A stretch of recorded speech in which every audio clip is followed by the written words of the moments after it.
Yeah. So a little harder for PSG LGD to commit on, but still just keeping them away from the creeps, making it very hard for Seb to get any sort of pull rounds. And we'll go in and get the shell down once again. Goes for the surge, but Xnova's going to be able to waste a fair bit of that stun. Him away a little bit. Desperately trying to make sure that Seb doesn't get caught out once more, keeping him safe and allowing him to this time actually grab some of the lane creeps and be able to take them around. But they are denying a fair few of them there, PSG LGD, making sure that very little has gotten on that top lane for OG. Yeah, absolutely. I like that Ame goes for the level, 1 point. Of course, you've got the stun from the Nyx. You want some type of follow-up versus this Earth Spirit as well as Darkseer. So that early point will be nice. Jarex continuing to try to just pull these creep waves as much as he can. And we do see these 2 wards placed out here by both sides, actually, to block the camps. Kind of funny. We've been seeing that a lot from teams right now, just to make sure there's no cutting from Axes and Darkseer. So, Jarex. He's got the roll back up. Should be able to get out of that. As a, no, FY does manage to block him off, in fact. So with that in mind, they'll be able to chase their stuns back online for Xnova. They're going to be able to take down Jarex again. The 2 of them, the support combo from LGD, causing many issues for the top half of OG's map. Yeah. Thompson's catching back up, though. He's 15-5. He is. He's doing pretty well now. And I see him going for the urn in this game. Of course, you're playing versus the IO in particular. You can throw that urn onto the back lines and just prevent a lot of that healing. And, of course, you're plus Wex, so why not? You have a lot of different ways to make it work well with your team, too. And they want to get it early. That's the big thing, too. It's sure, Earth Spirit, natural builder for it, but Jarex isn't going to be getting the farm for it. And they go. Xnova was able to find an Invis rune up top. Did get scanned out, but Thompson can he get back in time? He pops the Fairy Fire underneath the tower. PSG LGD trying to dive. One more hit in a tree will do it, maybe. Able to secure the kill on Thompson, as Shoxka was unable to force them away. PSG LGD diving, getting away with these kills. 4-0, 1K gold lead. This is where OG has to try to make some aggressive move onto Ame here. He's probably pretty wary, probably being pretty careful up here up top. We'll see a nice wave of creeps hit preserved for Thompson, as Shoxka holds them outside of the tier 1 tower range. Yep, important that also, of course, it's building into the urn, but the raindrop is ever important. You're playing versus a Tiny. You want a raindrop early on. On these side lanes, we can see both carries at the moment, Ame and Anna, having pretty much free farm Seb. Let's get gone upon with that homing missile, taking a lot of damage. Jarex tries to kick him away, but they're both going to go down. And he gets blocked. The blocks again. He cannot roll away any of these times, Jarex. Each and every one of them being blocked off by the 2 of them up top. It's just kill after kill for PSG LGD on that top lane. His rage is on cooldown. He used it before. And with the 3 of them surrounding him, the rotation from maybe they'll kill off Anna as well. The lane's off to a bit of a disaster for OG. And there goes the Sebs, of course. It's going to start out real quick here. 7-0. Oof. Chalice also getting involved on a kill there, too. He was jungling for a bit. He's having a good start across the board here for LGD. And maybe looks like he's actually just starting to make moves around the map. They're giving FY the mid lane for the moment here. OG, they have to start being able to make some type of responsive moves here. They do have Thompson. Urn is finished. He's starting to get some more levels up, so he can respond to some of these movements that are coming out. But Shoxka. PSG LGD was still down in the jungle here. They're blocking Shoxka off, away from any potential save from a shrine. Just getting caught slightly out of position. Didn't expect PSG LGD to still be down on their half of the map, but they were. They know how fast they want to play on the side of LGD. Sure, they've got a Tidehunter where sometimes you see these type of lineups. It's like, we can't play too aggressive, but it's early game. It's laning phase. They have very dominant laning phase heroes. And yeah, they're continuing to bring this pressure on. And usually it's been OG at this tournament that's been the pressure bringers. But LGD, they're reading it. They understand that this is not a lineup that can do that. They have a life stealer. This hero takes time. Invoker, similar. Yeah, 6-minute smoke ups with the mid player, with maybe just getting the wraparound onto Thompson. Thompson cannot escape. Surely he tries with the tornado and the ghost wall, but there's the tree out just in time. Another kill for maybe, and another Seb in the all chat as 9-0. 3K lead. PSG LGD showing no signs of slowing down. No mercy whatsoever. They haven't been able to pressure either. They're usually, Darkseer plus your Earth Spirit. When you're playing against these melee carries, you tend to be able to pressure the lane a lot more. But the IO Gyro, they sustain so much, they're able to do just fine for it. And they brought a tri lane, right? So Ame, almost level 7 now. Free farm on the Gyrocopter, free farm on the Tiny, and they're not slowing down. Look at Maybe. He's just positioned with FY. They want to go for plays. The top. They're going to start trying to make moves themselves. OG is Thompson. As the setup onto Ame, the slow's there as well. He'll try and tell with the fact he's got the back of the FY, and now Ame, he's just going to turn and start killing them off. In comes the wraparound from Maybe. Thompson will be able to get in the Ghost Walk in time, so he'll survive. But as we're seeing, because of the lead the PSG LGD has gotten out the lanes, these sort of moves that OG are going to try and make are so hard to do, especially when you got on a gyro that gets FY's IO back in range just in time. They were pretty close, but it's always a risk. There's always going to be that turnaround potential, and OG, I mean, they were lucky just to lose the one there. Absolutely, that's exactly what I was going to say. Just that wraparound could have been disastrous. If a reveal was there, Invoker dies again, they might even get more in mid. Another aggressive move. Jarex is here, though. So if they've got the damage to get any of these kills in return, as maybe pretty tanky, and Xnova, he is able to walk it off as well. Two of them unable to turn things around. In fact, maybe just goes back up to the high ground with the stun from Xnova. Jarex, he's messed up. He hangs around, gets a little too cocky, and they just turn and kill him. PSG LGD have nothing to be scared about at the moment. No, and they've already put down all these aggressive wards as well with their aggressive movements, so they're seeing all the moves from OG. It's 11-0 already, Owen, and look at this. The dream room for a Tiny of hasted. Haste in the bottle. Only level 6 though still. Not hitting that level 7 yet, but level 3 points in the toss. So high amounts of burst damage for sure. And Ana, he's getting good farm. He's getting farm. He's still up there. He's got the Midas. So we've seen what Ana can do. Can still be a bit of a tough one. He has a very good matchup in this game versus all these heroes. He does have some good stuff, but the Tidehunter is one that can cause a lot of problems for the Lifestealer. Yeah, it's for sort of the chaos that's been coming out from PSG LGD, both Thompson and Ana have been doing their best at keeping it cool. They are these heroes that have these abilities to help them get away. Every time Thompson's been jumped upon, he's quick with the tornadoes, the ghost walks. He does have that chance to play his way out. And of course, Ana being on the Lifestealer, he's always going to have that rage to rely on. One of the reasons as well, I feel like PSG LGD they've sort of let him be for now. They're focusing elsewhere on the map. This is a tricky place for them to make a play on the Lifestealer. They know if they can play fast enough elsewhere, they won't need to worry too much about Ana. Yeah, for sure. I mean, Ana, you see he's queued up the Armlet build. We've been seeing this a little bit more now. We're seeing Armlet, and then they go back for the Radiant sometimes. This could be a build where maybe he goes against it. Maybe he goes for just straight physical. That Armlet, that Deso, that AC, Panel was talking about it. Physical damage on OG, limited. Way to push towers, limited. If they have that plus an Alacrity, it can change it completely. See, maybe. With the haste, having a bit of a go towards Jarex, but Thompson is there to ward him off. So maybe we'll have to hang back, focus back on the farm. 700 towards the Blink. Just making sure that he can go straight for these items that really allow him to go, go, go. Yeah, playmaking. He doesn't need to be the big farmer in here. He has, like you said, he has the IO gyro. The IO can also get to the point where he can always gift the Aghanims too to the Tiny. If he's tethered to him ever. He'll probably be sticking with Ame like 99% of the time though. But in some of those situations when he's dead or not in the fight, we could see a little bit difference. As top, Sep. Going on again. They're chasing down. Homing missile inbound. Soshka trying to slow down the advance to Sep. Take the homing missile to the face. Mass TP's coming in though. Means the PSG LGD cannot stick around for the kill. Sep will be kept fine. As FY takes Ame back for a quick refuel towards the fountain. We'll see if they want to come back in on this. Xnova is there.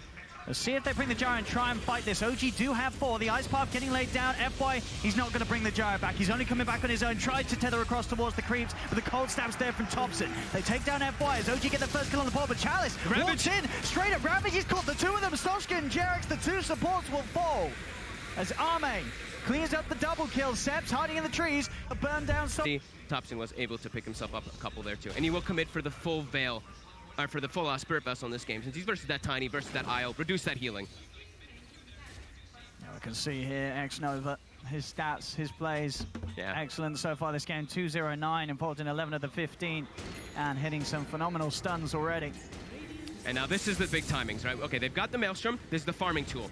The BKB is queued up for Ame. That one, just like Panel was talking about, you look at OG's draft, highly magical. This is going to cause a big problem when he's able to get that one online. Still quite a ways away, though. So I think they do need to start to make some moves, try to keep that pressure going onto that gyrocopter in particular.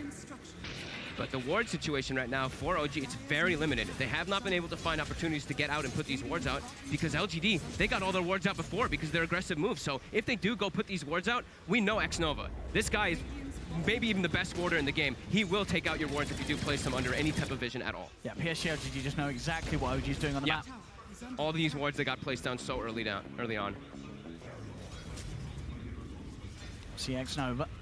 The Vendetta getting eyes upon them. Chalice is going to TP in, does have Ravage available. They'll go for the EMP, it's going to come in before the TP completes, so Chalice still has the mana to play with. Now Xnova, he's going to go for the setup. No Chalice hesitation. walks in, gets the 2 of them with the Ravage. Thompson's in trouble, he gets the Tornado off, he's trying to desperately get away, but he's already been dusted. They've got the vision upon him, he'll turn with a cold snap, but it cannot hold back the 3 of them as Thompson will fall.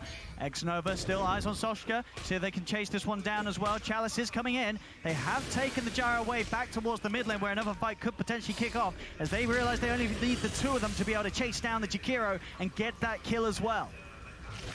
Man, Chalice is getting involved in all these kills too. Oh no, PSG. He's keeping across with Ana, but there's three heroes still here. They're trying to fight with Ana. So he's the Tiny. This is a little risky here from OG as Jerax, he's just taken Ana on what seems like a bit of a suicide mission. Maybe Ana can make something happen, and he will. He does get maybe. That's a huge kill. He'll take that. He will take that. Jerax died for this, and it was worth it. The haste rune ran out there, so he's able to turn and get that kill. And Ana, you see, queues up that Death Cell build. I think absolutely appropriate in this game. You need to be able to kill a target immediately in one type of disable to when you focus them down, and they just need physical damage desperately on their lineup. For the amount of kills that LGD does have, OG are being able to sort of keep the game level, at least in the net worth. It's been at that sort of 3-4K for the last like 5-6 minutes. It's not getting any worse in the farm department because Ana is still able to keep himself at the top. The question is if that lifesteal is going to be enough. It really is mostly just Ana though. I look at Seb's net worth, and that is my biggest concern here in this game. He is almost getting caught up with the 5 position on PSG LGD. This Darkseer still nowhere near that mech, nowhere near any of those type of items to be able to provide that extra team fight support for his team.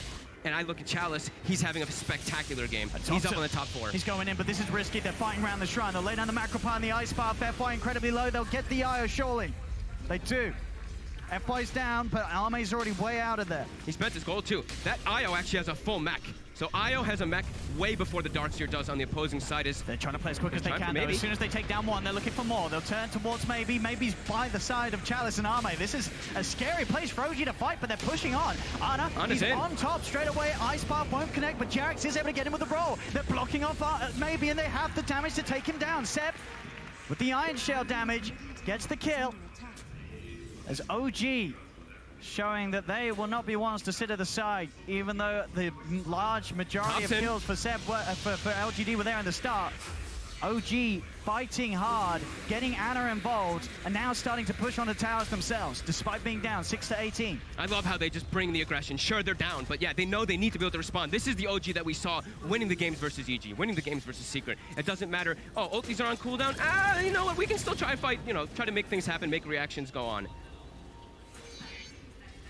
But yeah, there's a lot of farm coming out on the side of LGD in these team fights. All 3 cores. Yeah, the mech already finished up on Io. I believe it's a full hood on the Tidehunter, and he's going for the blink as well.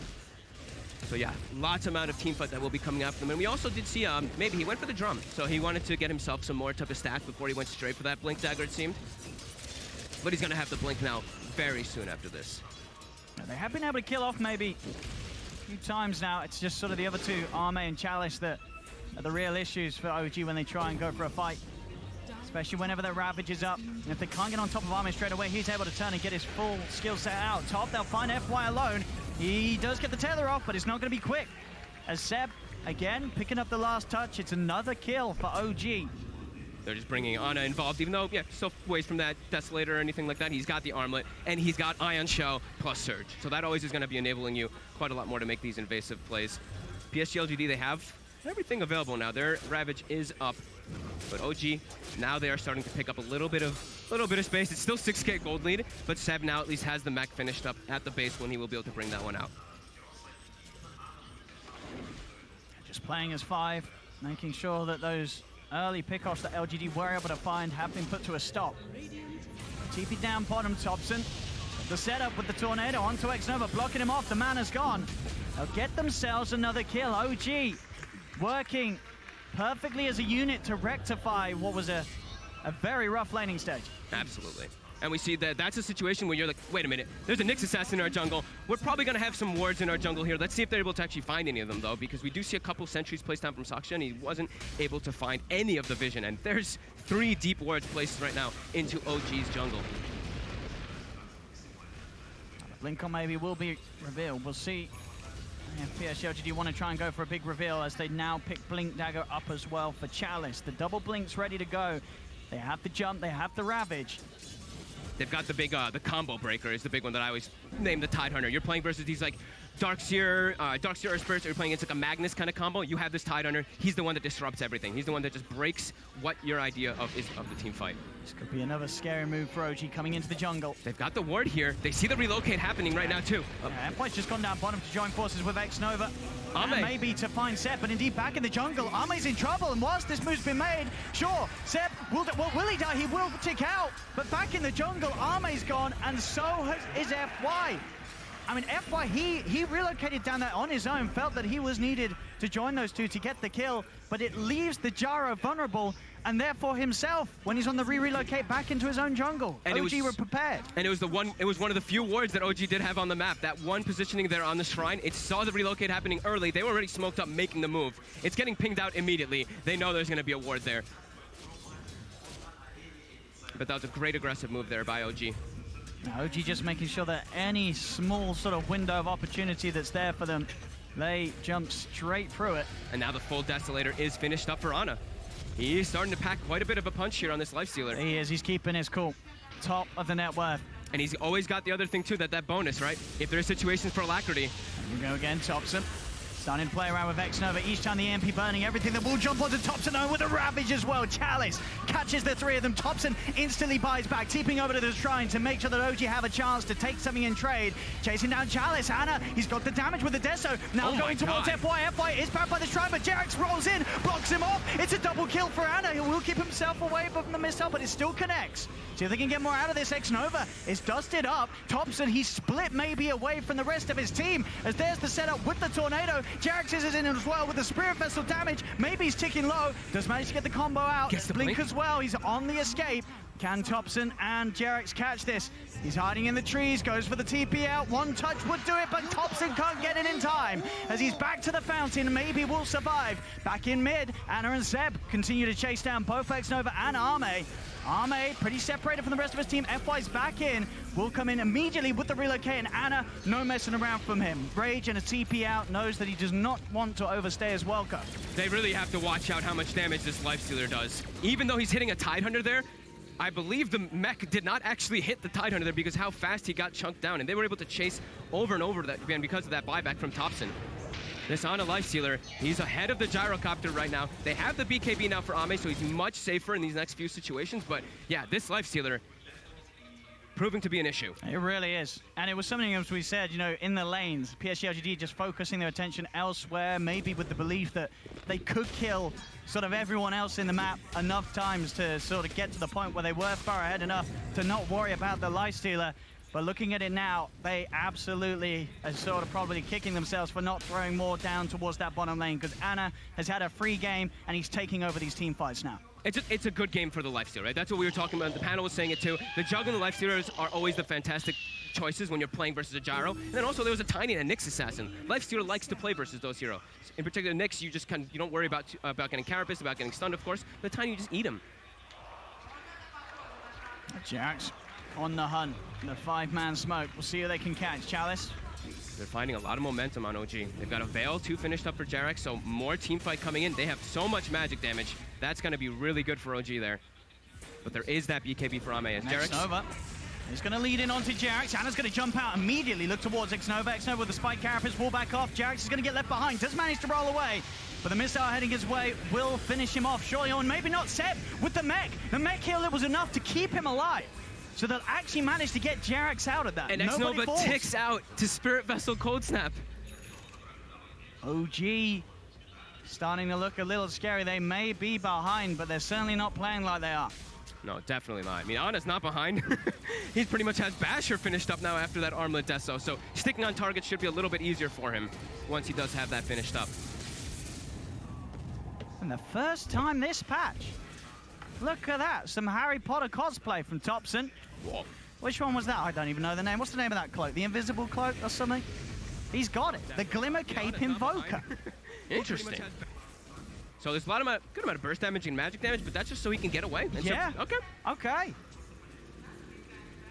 Has his own defensive item. I mean, he's been struggling, right? Every time he's been getting caught at all, he dies. This production of magic damage might be enough if he gets hit by a stun to live. Maybe. And I think it's sort of maybe just getting into the boat of, we just got to keep Ana alive. When his rage isn't available, if Eve can offer a Glimmer Cape, I don't know if he's going to want to use it mainly on himself. I think he's mainly going to look to just make sure that Ana is going to stay alive throughout the fight. This is the damage at the front. After Thompson's got his combo off, he just has to make sure that Ana's safe to go in and not worry too much about being bursted down when his rage is worn off. They are always casting, you know, they're always carrying dust and sentries though, because they're playing versus a Ghost Walk Invoker, so they will always have the option to be able to find him at least inside of those, at least for OGD. As Sachiko shows his face, they get a ward down and he just is going to stay alive throughout the fight. This is the damage at the front after Thompson's got his combo. But they've definitely done a good job of bringing that lead down. It's down to 3K. It's 13 to 21. They're still suffering a bit, sure. The Darkseer Invoker, you see their net worth there, staying behind, but Ana's keeping up. And Seb's getting the items that he, will still make a difference. The full Greaves is now there for the team. As Thompson just starts to walk straight in. Chalice, no hesitation though, goes immediately for the Ravage. They're chain-stunning him down and Thompson's walked into his death. I mean, it's a Ravage and a BKB forced, but he's dead for 70 seconds. He just ran in. I mean, it's the wonders of the Glimmer Cape Invoker. It's just, you don't know what to expect from Thompson. He's got his own ways of playing the game. Well, this is where now, OG, there's no Ravage. There's no BKB. Ravage. Try to make some aggressive move here with your Earth Spirit plus your Infest, and they immediately are looking for that on the Bounty Rune. And one of his greatest magic spells. Boom, look, no Ravage. It's disappeared. It's gone. Now the question is if OG can do anything with that timing. They have to try to make something happen. They really do. Sachika is getting spotted. He's putting a ward down, but it got seen immediately. That's going to get counter-warded instantly. So maybe now, down bottom, he wants to push this lane in as far as possible. We see the tiny position down there because they know they want to be able to take a fight in the best position possible for themselves because they don't have their Ravage. So you see OG, they're looking, they're hunting. Ana straight in. As we saw there, the Basher, faster than the patch fastest. He is farming like he's never farmed before, Ana. And we normally expect great things from him, but this is just on another level here on the main stage. No messing around from this Lifestealer. Head down and just fully focused. Ana's farm. Are they going to commit for a Roche here? Because the Ravage is down. They have the Deso, they have high damage, and it should be pretty good sustain for themselves too. All part of Thompson's master plan. They know this is happening though. LGD, they are going already. Well, and they don't have a Ravage. Thompson has to start TPing up toward that shrine. Yeah, they're a little scared, Seb. He's going to go for the surge. We'll dodge the initial jump in from maybe. Jarex, he's going to try and roll towards the back lines. Get some more vision, get some more control upon them, cancel some blink daggers. Ana now leads in towards X-Nova. EMP's down as well, making it hard for PSG LGD to stick around, but indeed that's saved from maybe. Very nicely done. Keeps X-Nova out of harm's way. That's a nice play. That they see how Ana's playing it. He rages and he's committing for it. He really wants to kill that Nyx before the fight starts. I still want to get in. Ravage 20 seconds.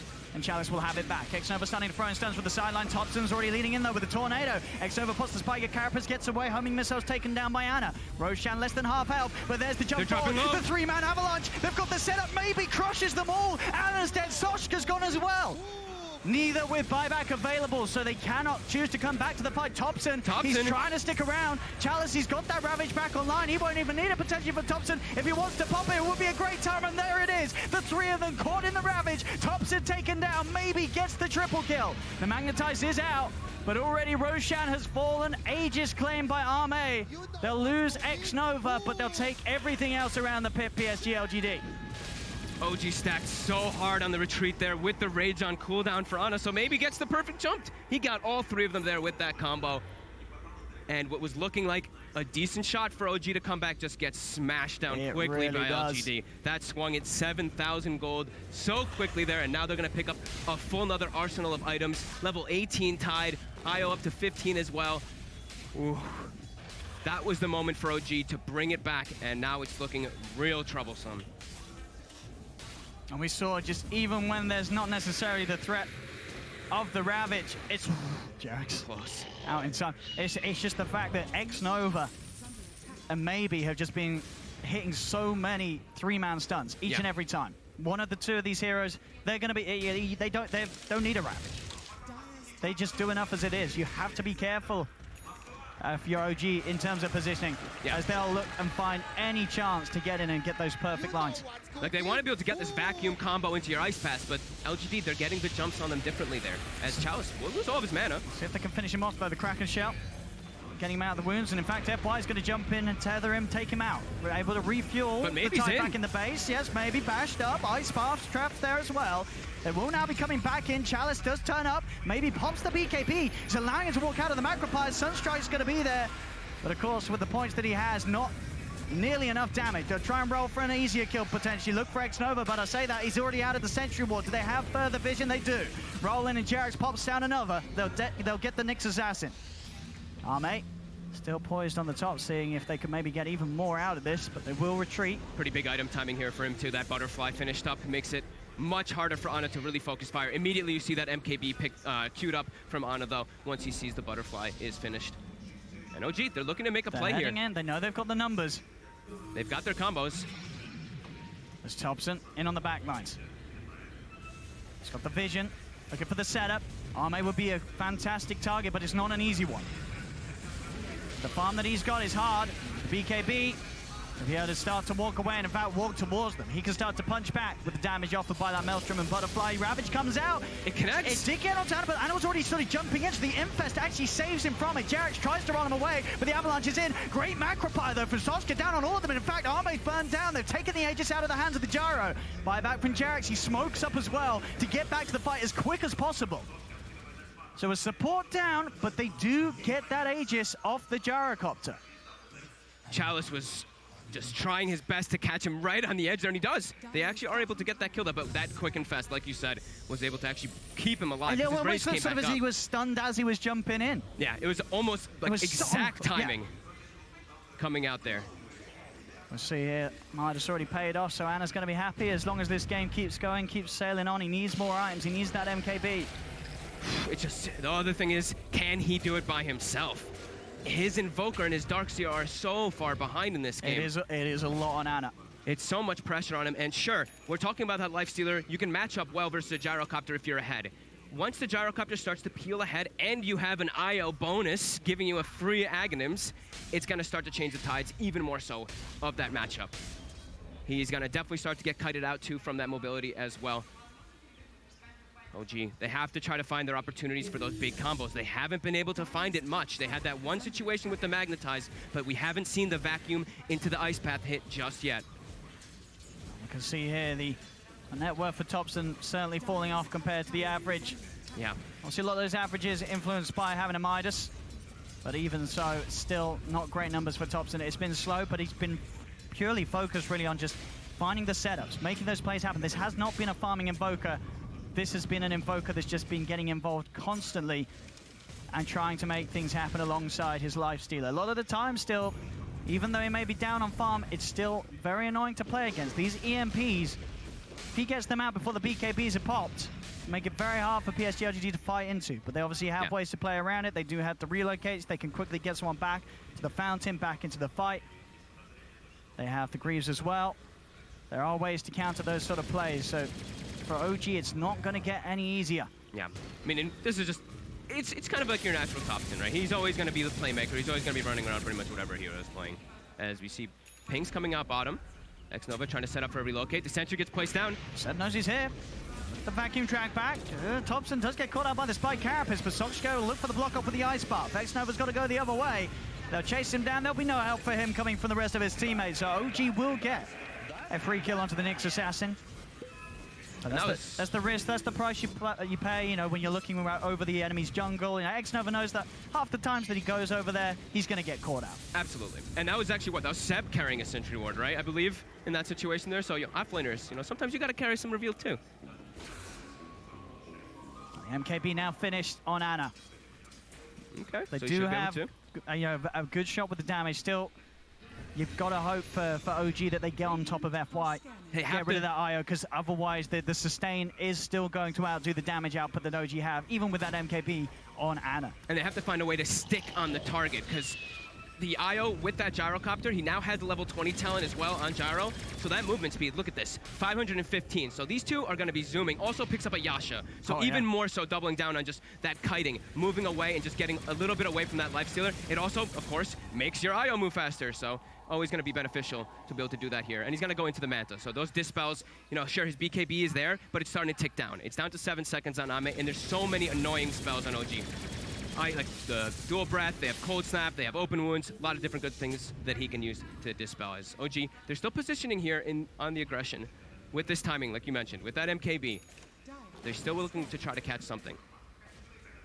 But LGD, they're smoking. They're ready to fight. I mean, maybe he's got the full Aghanims on the Tiny, so ready to start throwing those trees in. As they're waiting to see who steps forward on the middle lane, but OG play it smart. Nobody heading out on mid to farm for now. Keeping the cells backed up, and Thompson does have his own Aghanims as well.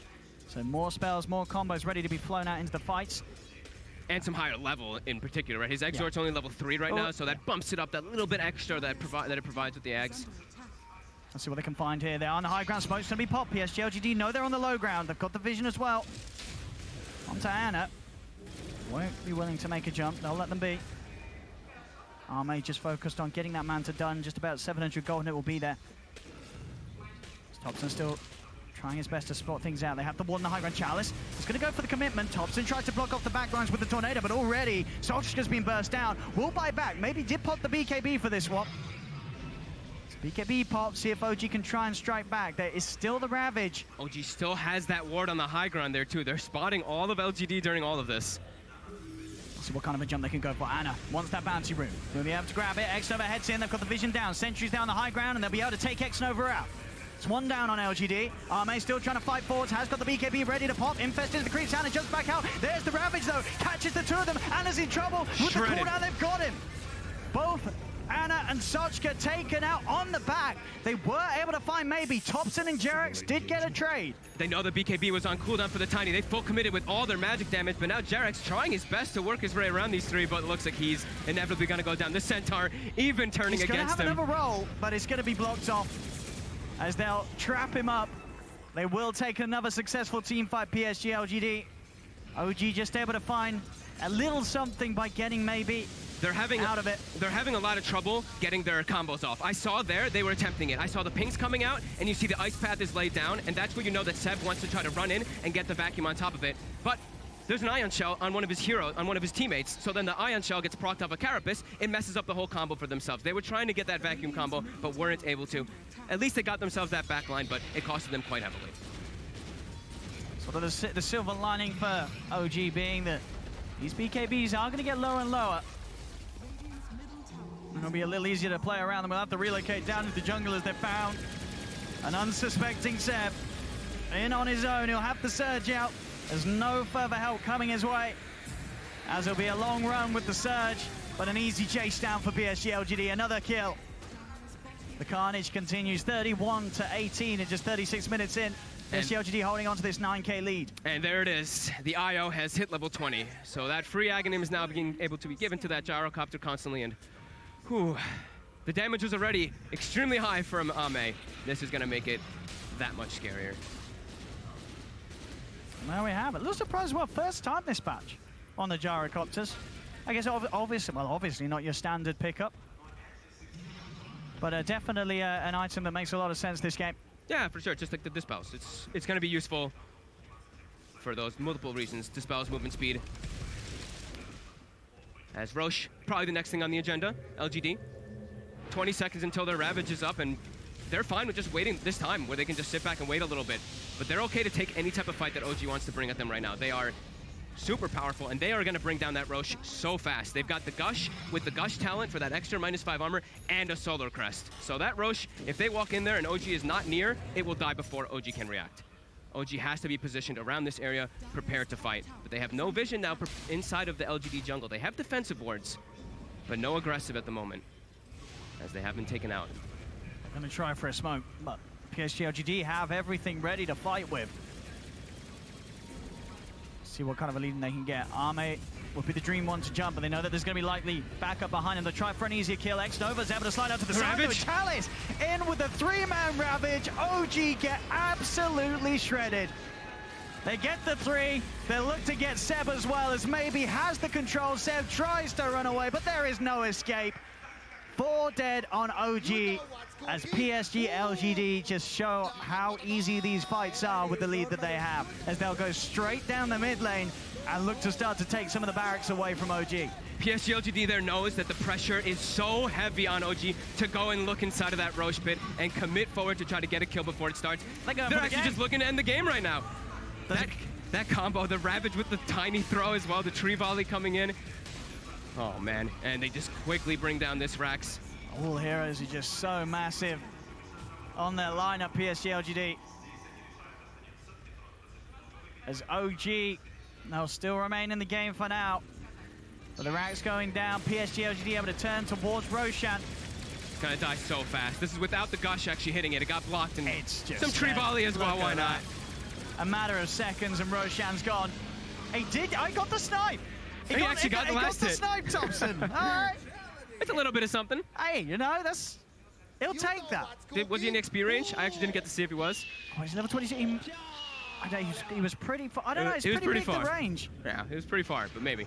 Yeah, it looks like it was probably. I know, maybe he did actually. But hey, it's a Roche snipe. You know, he gets a lot of style points for those. It's a little bit of something, but still a long road to recovery if they want to try versus LGD. 15,000 gold lead. 40 minutes coming across soon, so map control becomes more important at that 40 minutes. These double runes are coming out, and LGD already are prepared anyway. They have a DD in the bottle of the gyrocopter at the moment. Thompson right now trying to keep the split push going on up top to force some reactions, but LGD, they are more than ready to fight. 30 seconds for the Ravage. See what Thompson can get on this. Well, maybe. BKB will be popped. Anna trying to find those bashes. We'll get the one of them. Onto X-Nova as well, Jax. He's there on the next assassin, but Chalice is in, focusing down Thompson. Thompson just getting smacked down by this tide. Will turn ice upon ice action. They found X-Nova. Now Arme's ready to hit back. Jax trying to split the attention of Arme away from the rest of his teammates, as they will separate from one another, OG, and that, for the moment being, will keep them all alive. This time they'll get X-Nova, but they won't lose anything for it. They're all getting split up here, and OG, they're trying to get some catch here if they can. There's still the Aegis, of course, on Ame. LGD now starting to position themselves together more. He's got the Ravage back up, won't even need it. Soshka just gets anchor smashed down, jump into the river. Anna does turn, it's a bit of a bait, but FY pops the cheese, and with the tether, gets maybe back up to full. Arme's Manta style, Deathly Blast comes out, but Chalice, the Ravage, catches the two of them. Anna cannot escape. Thompson's in trouble as well, as they'll chase him down. Sentry in the river spots him out. They'll take both cores, immediately buybacking on both of their heroes. Anna and Thompson trying to get back in on this. They'll get the drag back on him, maybe. With that vacuum, they focus down the Tiny. There's no cheese on FY now to save him, as they will find maybe. Again, it's something, it's not a lot. It's so different. The fights, the way they're going, it's because OG, they were getting a position where they're like, okay, we have 5 and they only have 3, and then LGD repositioning themselves on the high ground. They get the four-man advantage, and they get that beautiful Ravage. Thompson! He's already behind the tier 2 towers, starting to tease around with them. He has the setup with the tornado. They're in and upon him. The slowdown, why? They didn't expect that at all.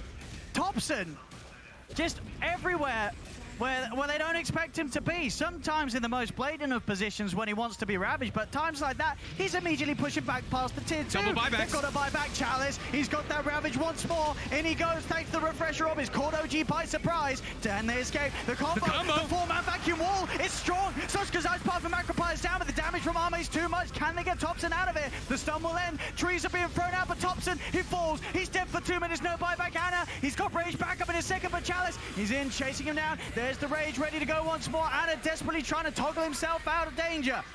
He's running. PSG LGD though, they are chasing. He has a shrine. In goes the missile. Armlet's up. Is the heal enough? No, the barrage of trees come in.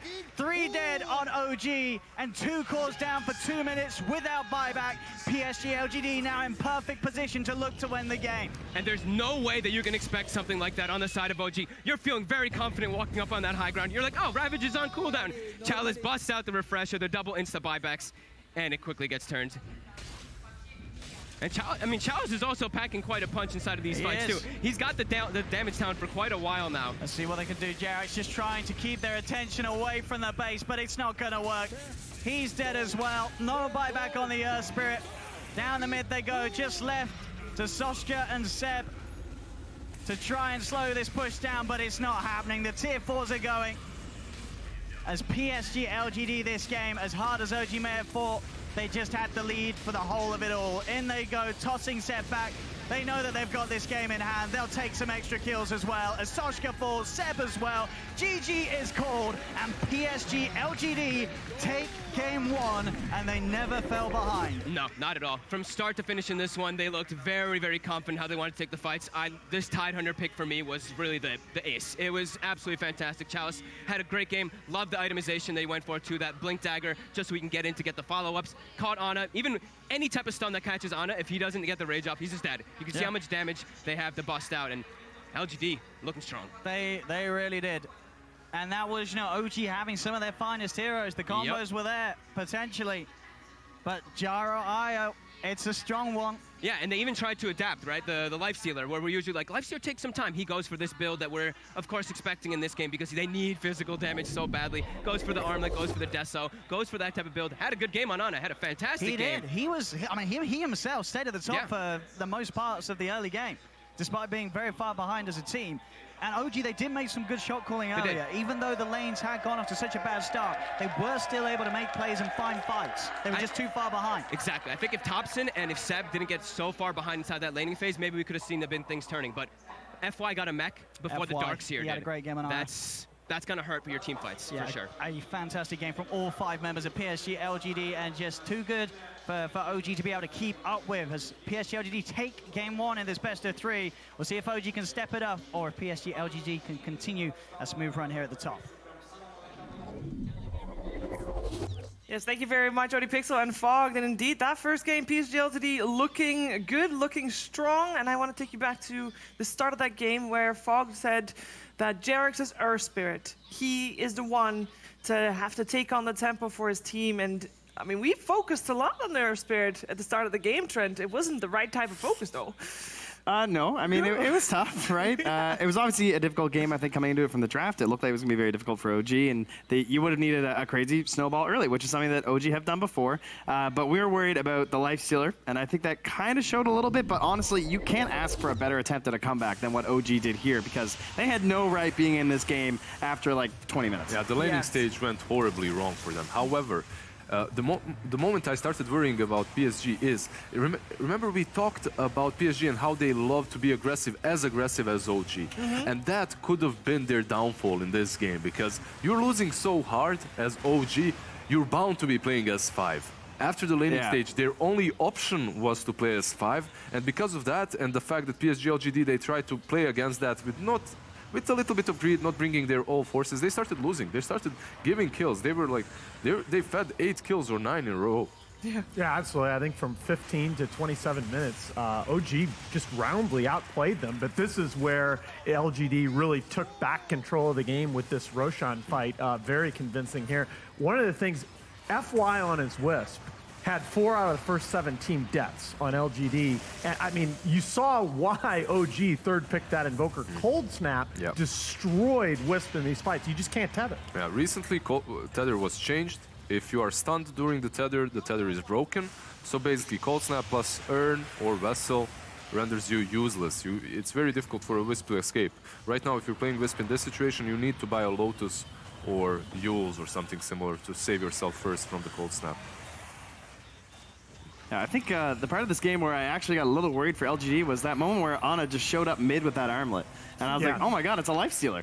He's actually rotating. I mean, he gets like, he got stunned up in like a 3-man impale and didn't have to do anything, but just that commitment from Ana, and he was out farming the Gyrocopter, first off, which was very impressive considering he didn't just go like straight in for the Radiance or anything, right? He went for this Midas and then into the Desolator after queued up to just try and do this, try and get involved. I mean, how many times have we asked for these Lifestealers to just start infesting and actually use the ultimate of the Lifestealer? Yep. I feel like that skill is completely ignored for the most part these days. But that's it. That's PSG LGD actually wanting to match their aggression and wanting to fight. Yep. You said it. Nyx was farming as fast as Gyro. That's because Gyro wasn't farming. Yeah. He was fighting. And when you are playing Wisp plus Gyro and you have a Nyx and a Tide on your team, you have no reason to be fighting all the time. You could be moving through the jungle, farming all the time, relocating in. Instead, Ame and FY, they were so far ahead that they decided to fight, and that almost actually made them lose at least the mid game, and perhaps if things went a bit it made the game a lot more exciting. I think this fight right here shows sort of the whole strategy of how OG came back, right? It was like guerrilla warfare. You see on the side over there, you can't see off to the right, but maybe it's just getting soloed there by Thompson, as well as a little bit of help from Jarex at the end. Because Soshka died earlier to the BKB. Yeah. Honestly, though, it felt to me, you see with all these fights, right? They're still decently close at this point, but this is before Wisp gets that level 20, right? Yeah. Wisp gets that level 20 talent with the build that the Ame Gyrocopter had gone in this game, and just all of a sudden the fights look... compare what happens in this one. It just looks impossible for OG. The damage output is... Aghan's tiny as well. That's just... Yeah, the tree volley in this one.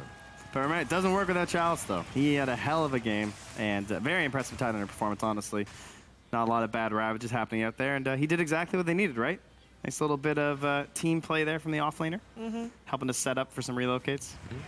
Soshka, again, had multiple ice paths that connected on multiple heroes, like 3 or 4. At the same time, he had some questionable plays early on, but that's understandable. Yeah, I think overall, not really so much pinpointing individual players on the side of OG. It just felt like they did the best in this situation. Again, I will say, like, I don't know how they even came this close to bringing this game back. I think if you're LGD, you got to feel like you got away with one here.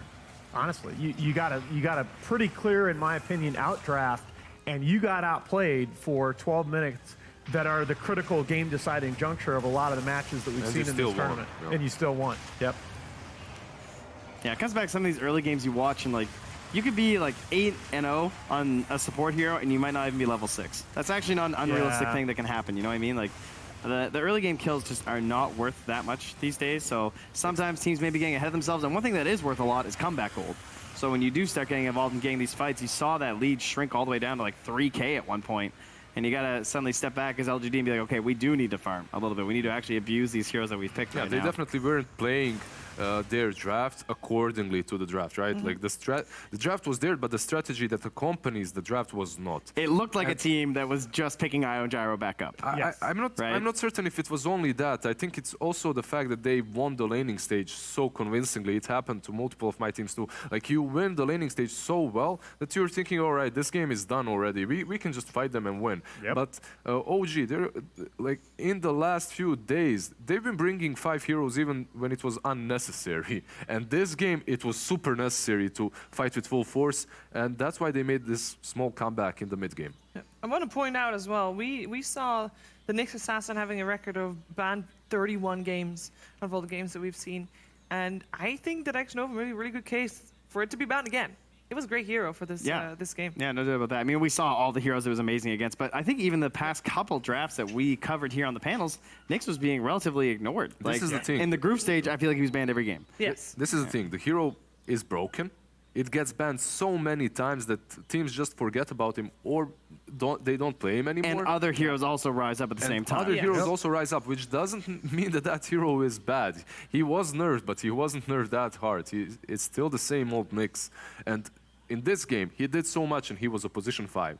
It was X-Nova playing him. And yeah, there's a lot of talk about X-Nova and his underperformance, but in this game, he was very solid on that Nyx.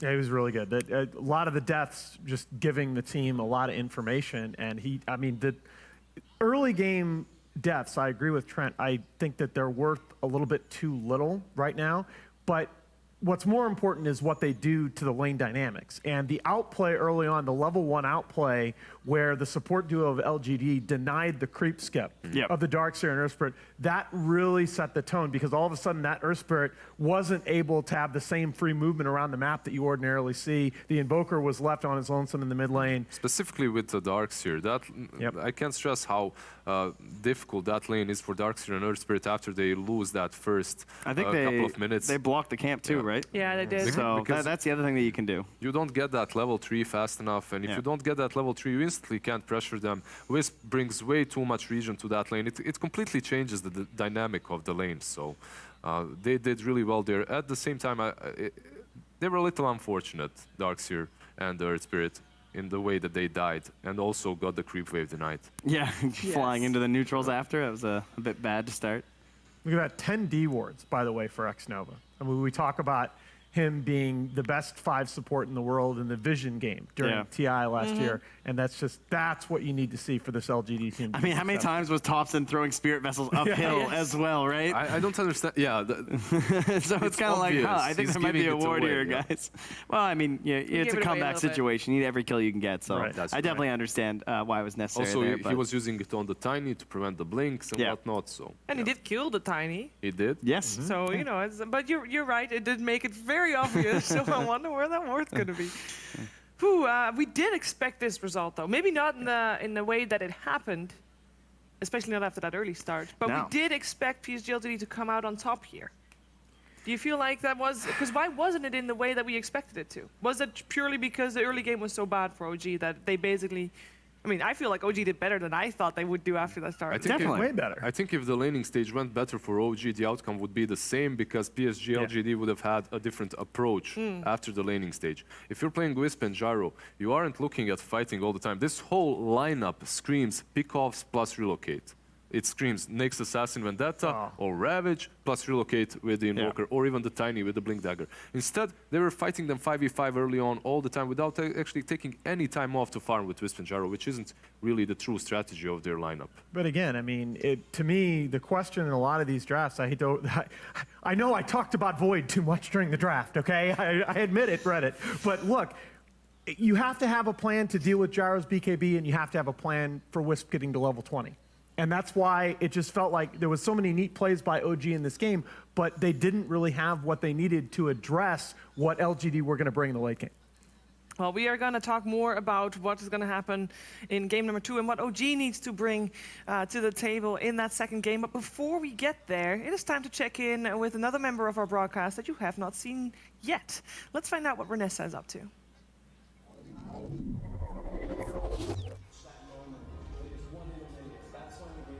Thank you, Shiver. I am here at what I consider to be the best view in the house.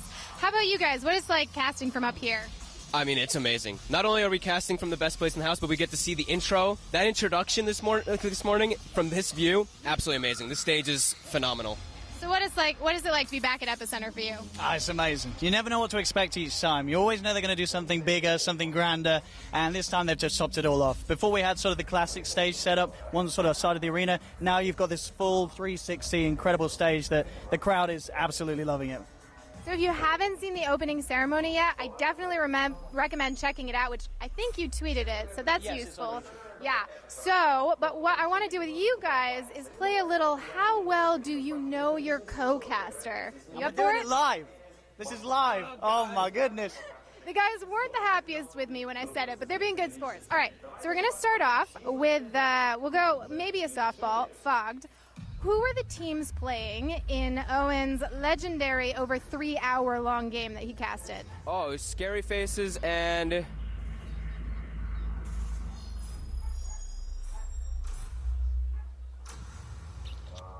Yeah, that's what I got.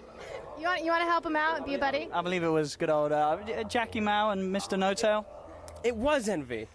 I was going to say, it has to be Envy if it's a 4-hour game, right? Which team? Wait, I don't know, what team were they on now? Cloud9. Was it actually Cloud9? Oh, yeah.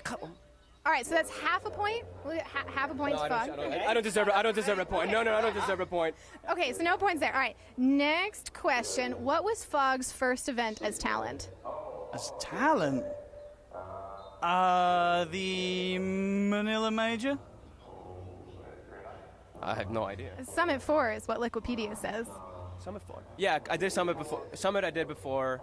Yeah, Summit I did before. Okay, all right, so no points there. Which tournament did Owen make music for? Manila Major? He made the rap battle? That's the only one that you made music, I guess? All right, I would accept that. I was thinking elimination mode. You had a nice little... Did I? You did. Buka was telling me about it. Oh, I think I did, yes. When they did the Underlord reveal, like the fake Underlord reveal, I made some like music. But He doesn't even know. Oh, yes. How he doesn't even know?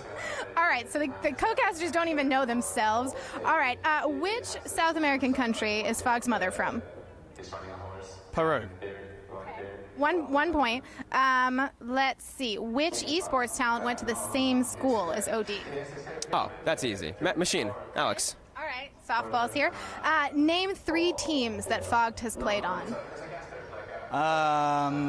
Evil Geniuses, Dignitas, and my favorite, Na'Vi. You actually are carried. I'll keep it close. All right, so I think that's a nice sign of the excellent synergy we have here. Yeah, Odie, you know, I think he wins. I think you have the 2 points there, and you have the sweet pocket card. I get bonus points for that. Yes, bonus points. Well, thank you for playing How Well Do You Know Your Co-Caster? Congratulations, OD, and we'll have to do this again with our next casting pairs. Ooh, thank you, Renessa. Indeed, ODPixel victorious there. And surprisingly, having a card handy for the question. That was very random. Yeah. I can and tell accurate. Fog's mad. Yeah? Yeah, about that Cloud9 one. I can tell right after. He's going to be like reading Reddit. He's be like, oh man, I'm going to get flamed. I had no C9, Jackie Mount, no tail. Yeah, he's going to be disappointed. I'm forgiving him. I like Okay. that he knew scary faces. Yeah. I know, Because that's the impressive. underdog. That was That the was- one that most people would miss, right? Yes. Yeah. That's Ramsey's first team, I believe. Is it? I believe it's one of the teams that he came up with as well. Yeah, Exciting. cool. Sure. I have to Google it afterwards. We'll Google There's it no after. points here. I can't give you anything if you're right or wrong, so it's fine. The great thing about Dota talent, people don't necessarily know this, right, at these events, but Dota is obviously selects for certain personalities. We are just like ridiculously competitive about everything. I mean, Fogged really will be, the Yeah. first thing he will say to us when he sees us later today will be, I can't believe I got that question wrong. It's just crazy. And you know what the best part is? Everyone, you know, when you're just talking, will say, oh, I don't care about this, I don't care about that. But when something is actually going on, I don't know, something switches and people start to get competitive, and it's like, you know, it's something that you can't turn off. And that's the same for the players on stage right now, because both teams already guaranteed for TI, you know, OG already won a major, or TI rather. They don't have to prove themselves anymore, but when they're in the game, something switches and it's on. And I feel like that's going to be the case in our second game of the series. OG versus PSG LGD. PSG LGD a game up, but I feel like, you know, OG is like a cat and someone stepped on its tail and it's fighting back. You know, this is them gonna. You went from the best segue I've ever heard you do to cat with tail analogy. So I don't know.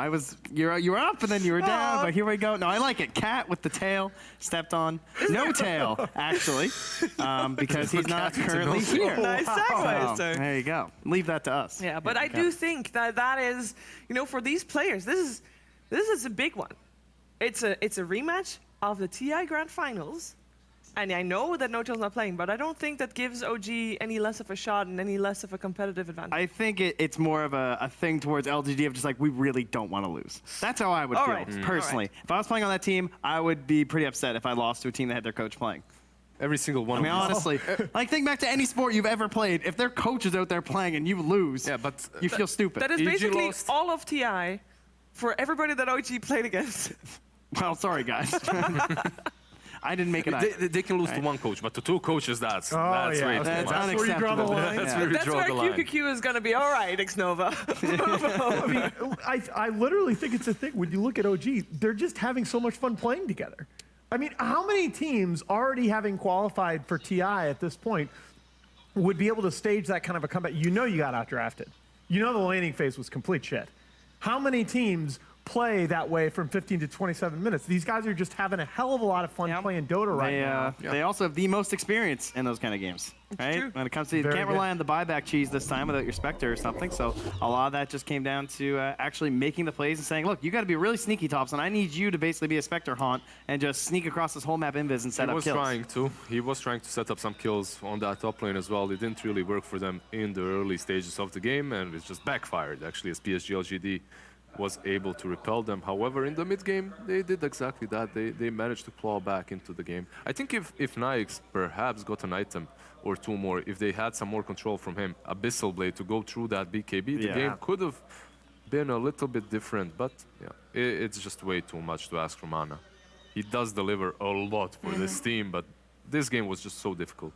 It really was. Coaches playing. I mean, I think that maybe Dubu saw Seb last year and then Soxka this year and was like, all right, guys, I'm in. For people that haven't checked their social media for a little while, Fnatic has announced a roster swap, which you're still allowed to do until an hour after the grand finals of this tournament for TI. And Fnatic they were allowed to swap, or they could theoretically swap 2 players and still maintain their invite to TI. As of the current standings, I believe. As of the current standings. And they did it. Well, they did one. They removed MP and shuffled around a little bit of their of who was playing which role, and they got Dubu in right now. And we are in as well. But we are into the draft. It's PSG LGD versus OG Game 2. So IO the banned. Ember's left in, right? That's, And the Sven Sven. and Ember. Yeah. Sven and Amber. Actually, how many times did OG play Sven? I haven't really seen them wait. I feel like times, right? definitely not a big Ana hero so Yeah, far. I don't even think Wow. once. But OG you know has what? not played Chen. Well, I'll or tell you mean you- Sven? Has not played Again, but they've not played either. All right. Alright. But they did steal the Grimstroke, so they're thinking we aren't picking Sven, but at least we're not giving away Grimstroke plus Sven. So And previous game, they did chance. ban out Doom in the first phase. And also, on top of that, OG is the first team to do the Grimstroke Warlock combination. So Yeah, they they're had not their gonna choice get there. They only have the Doom left if they want to go for that. And oh, there I they like go. this opening from PSG LGD so much right now. The Warlock Okay. and the Sven. Batrider versus the Sven. the Also Oracle good already versus the banned. Warlock too. Well, it goes both ways, I think, versus the Warlock. Obviously, if you can get the jump on the Warlock, you want some hero that can try and find him in the back lines and stop him from interrupting the fights. But at the same time, if you try and lasso a target and Warlock's there, sometimes he'll just drop the rock on I'm you to worried save about that the core. laning stage of PSG LGD. I'm not Yes. like later on in the game. You're right when it comes to catch from bat, but you have double the lasso opportunity from Soulbind, and you will be searching for that Warlock, obviously. Now the question is, how is this laning stage going to go for the Sven and the Warlock versus the Batrider +1? That could be really difficult for PSG LGD. So OG, if you are letting Sven go through in a tournament such as this one, in which Sven has had so much success, you have prepared for it, and I believe this is their answer. We'll see if it's the right one, though. Well, one of the interesting things about the Batrider pick right here is that with the Sven already on board, a lot of the really powerful laning counters to the Batrider, you're thinking about your Lifestealers, your Slugs, your Weavers, definitely. very awkward combinations with the Svens. You Yeah. can still send that Sven on the offlane or That- put him that on is a position question. 4. Yeah. That's definitely a way of dealing with that lane, because Oracle and Omni-Knight have been banned out. So you don't have a way of... perhaps Abaddon, but if you go for an Abaddon Warlock supports... I mean, we did see a Warlock 4 a few days ago with the Midas. He did so much. And we saw Warlock 3 at the moment. Yeah. Maybe there's also a question of just like, if you get Chalice, the right hero too, where he can be a little bit more self-sustaining, you could have a bit more effort put into your Sven. Like, let's say it could be like a Radiant offlane Sven, like in a tri-lane sort of deal, Yeah, like an you could aggro dodge it. tri-lane, and just try and dodge the bat, or force them to bring the bat into that lane if you want. And in that case, you have double support, and then you just have Chalice chilling under tower bottom with like Centaur, Doom, or Brewmaster. You get something like a Legion versus the Bat as well. That's possible. Some position 3 that just destroys the hero. So Nyx Well, they love the Assassin. Legion too, actually. Nyx still on the board as well. Nyx is pretty good. Counter the light. And you wonder, the OD ban is interesting by OG. That is not a hero that I would necessarily have expected to see. I mean, just another hero that... actually, you're right. Maybe OD he has versus played it earlier.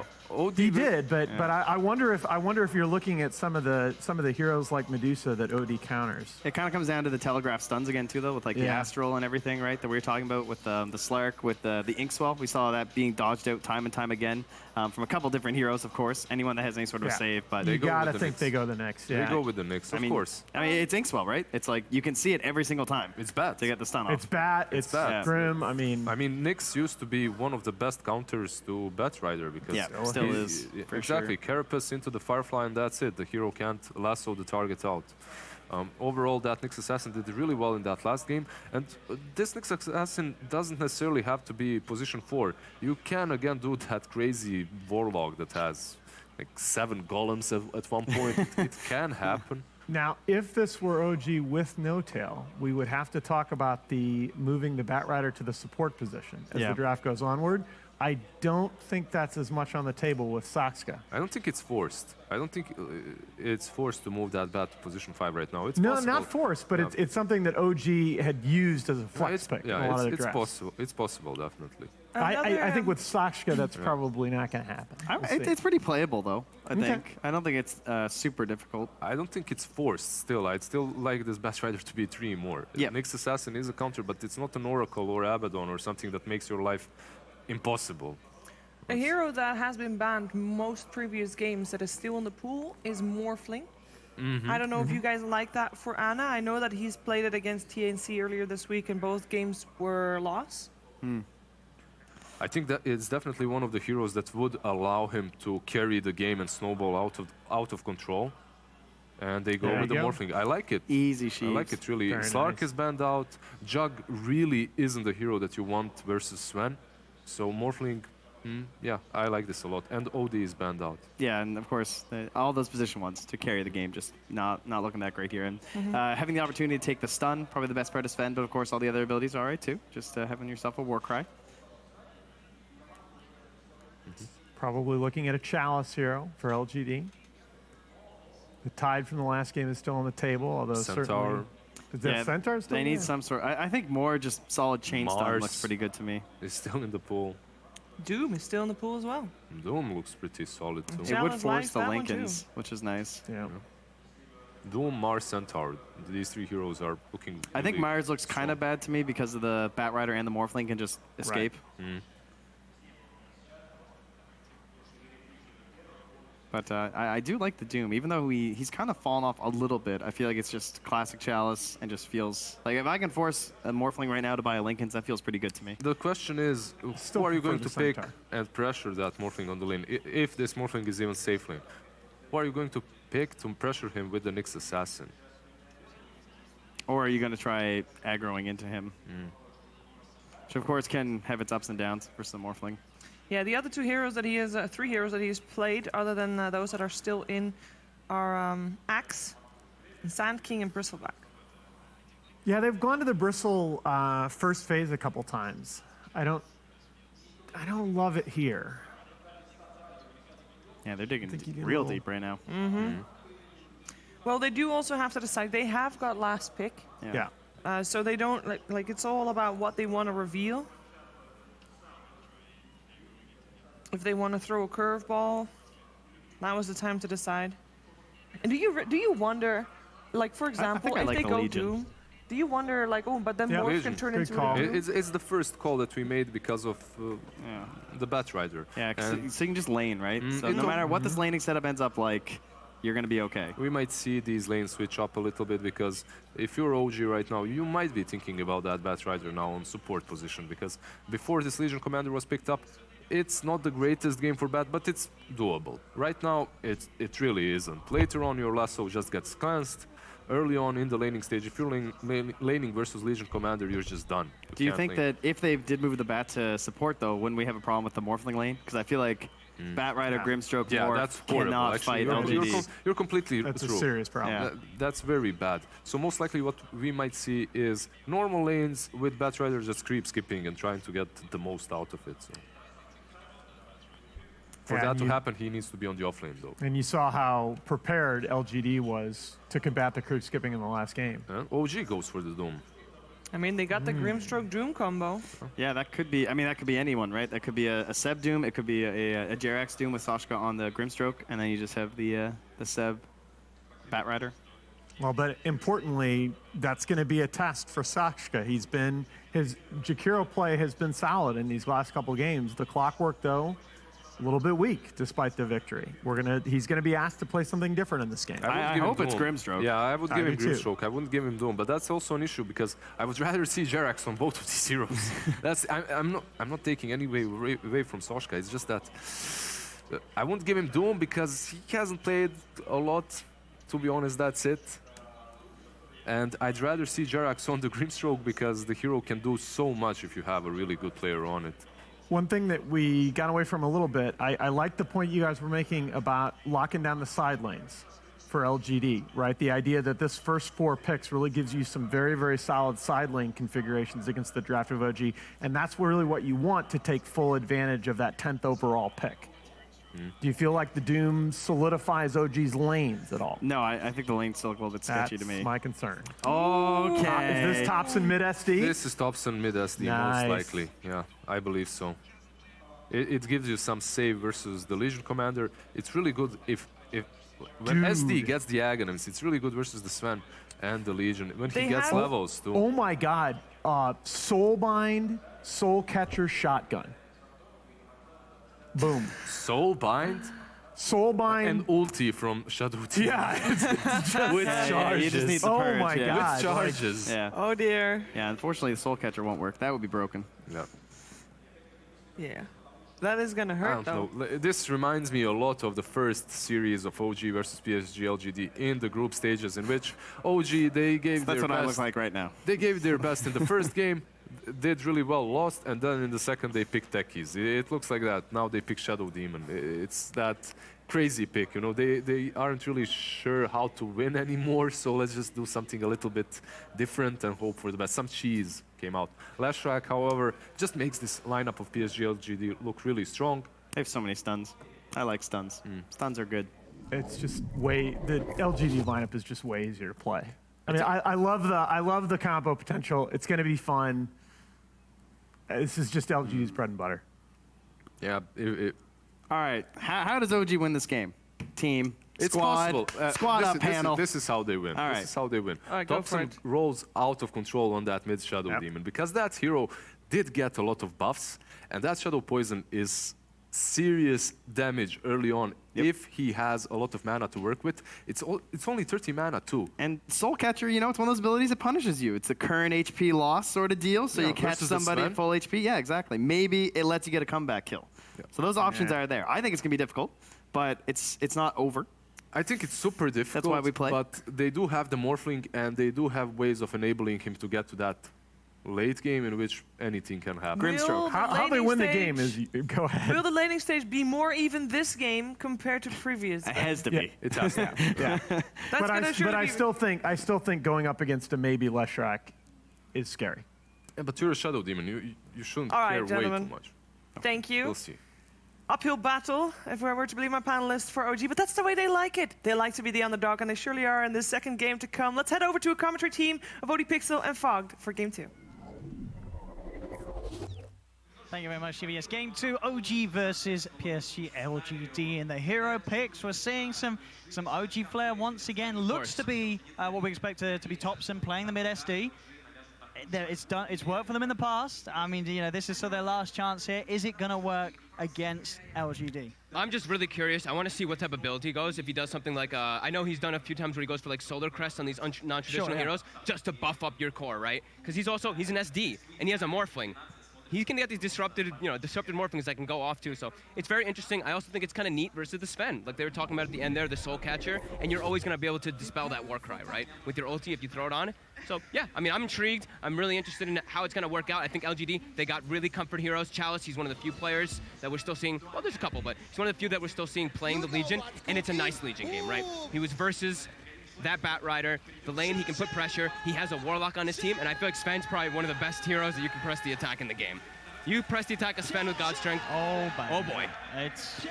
He hurts. He's chasing you down. But the combos, right? We gotta watch for the combos again on OG. Can they get it off? We've got to watch for the Sox Kebab. Yeah. Stepping up the difficulty, I feel, right? We've seen his clock as Jakira, now the Bat Rider. How's he gonna do? It's definitely a tougher one. We'll see how he can do in the laning phase in particular. I think securing Honest Farm is gonna be hard. That's the biggest thing I'm concerned, at least for OG in the start of this game. Ana. Oh. Deep breath there really quickly. Bit of a scary move there for PSG LGD. They could have nearly found him. They tip him immediately, they know. Stay hidden, sir. But yeah, I feel like the pressure that comes out from top could be pretty difficult for them to deal with. And I do believe it does look like they're gonna run this aggro lane. They're gonna put this Chalice in the bottom lane. They're even giving him extra regen on the Legion Commander so he can be down there. So yeah, they're really trying to put pressure on a Morphling. And look at the wards they place too. We see aggressive wards coming out from LGD to scout if there's any changes of lanes coming out. We see that deep ward so they can know the lane immediately. And so yeah, talking about this mid lane, we'll see. Thompson Shadow Demon. We've seen it before. Yeah, I wonder how he's going to do in this lane. Oh, yeah, but I was going to ask you, you know, how does the mid SD fare against the Lesh? I feel like he should do fine, I feel like. Yeah, the poison's going to be, it's going to be annoying for maybe, right? Yeah, I feel like he should do really well in the lane, but at the same time, too, you're feeding stick charges. You know you're against SD as like a Lesh, you're going to get a stick right away. So, yeah, but the thing is that Thompson, you have higher base damage. That's the other thing that's nice for SD. And you've got a good animation, so there's always good ways that you can play around getting last hits, using disruption right there to secure some as well. So I feel like he should be able to get a decent amount of farm here. So let's see the lanes right now. As we see top, there's an aggressive play coming out immediately. Little stun onto the two of them. One's as well on those creeps, so Ana is taking heavy damage and enough to bring him down. It's first blood for PSG LGD. A big one as well, taking them off out of the lane. It was always going to be a tricky one against this aggro try of PSG LGD. Getting that first blood, couldn't go any sweeter for them. Yeah, FY was literally just hiding inside of the tree lines there. He gets the stun, he wants to secure the range creep, he will get it up top there. A lot of sticky stacks on him, though. He's able to play it safe and get back. Once he's got that level 2, at least when he chooses to put the point in the spike carapace, it will make it very hard for the two of them to punish him, even if those stacks do build up. And the pull through as well. And FY just trying his best to make sure the Sosha can't really get in. Can't find much at all from it. Chalice is eating the pressure fine down here, too. Has gone through already 2 or 3 of those tangos that he's been given to, but he has to press the attack as well, so he has that extra regen. He also has the ability, right there we see, dispels that Infernal Blade. Very important for him to be able to do that. We're going to see up top, Soshka was trying to poke around, get involved in that pull. Whoa. And meanwhile, bottom, he actually hits level 3 and just nukes the wave and gets Seb. 1v2, getting that kill. Oh, X Nova? Did he, maybe a little bit of a misclick there? I was going to say, he hit the tower, not the hero. Looks like he went for like an auto attack, right? Oh, mid lane too. Oh my God. At the bottom, they will maybe be able to find Chalice in return. I say maybe, they're trying to. He's got a tango regen, and he's actually going to be fine and able to walk it off, but getting a solo kill against a duo lane, that shouldn't happen. Yeah. But it did. Chalice, all smiles. He played that like beautifully. Just the way he turned, got level 3, skilled the nuke. Mid, we also did see for a moment, just on the HP bars in particular, because it was just a quick one, he got 6 stacks on him. So he got chunked down to nearly like 150 or 200 HP or so. Chalice, have to be a little careful now. Out at the regen.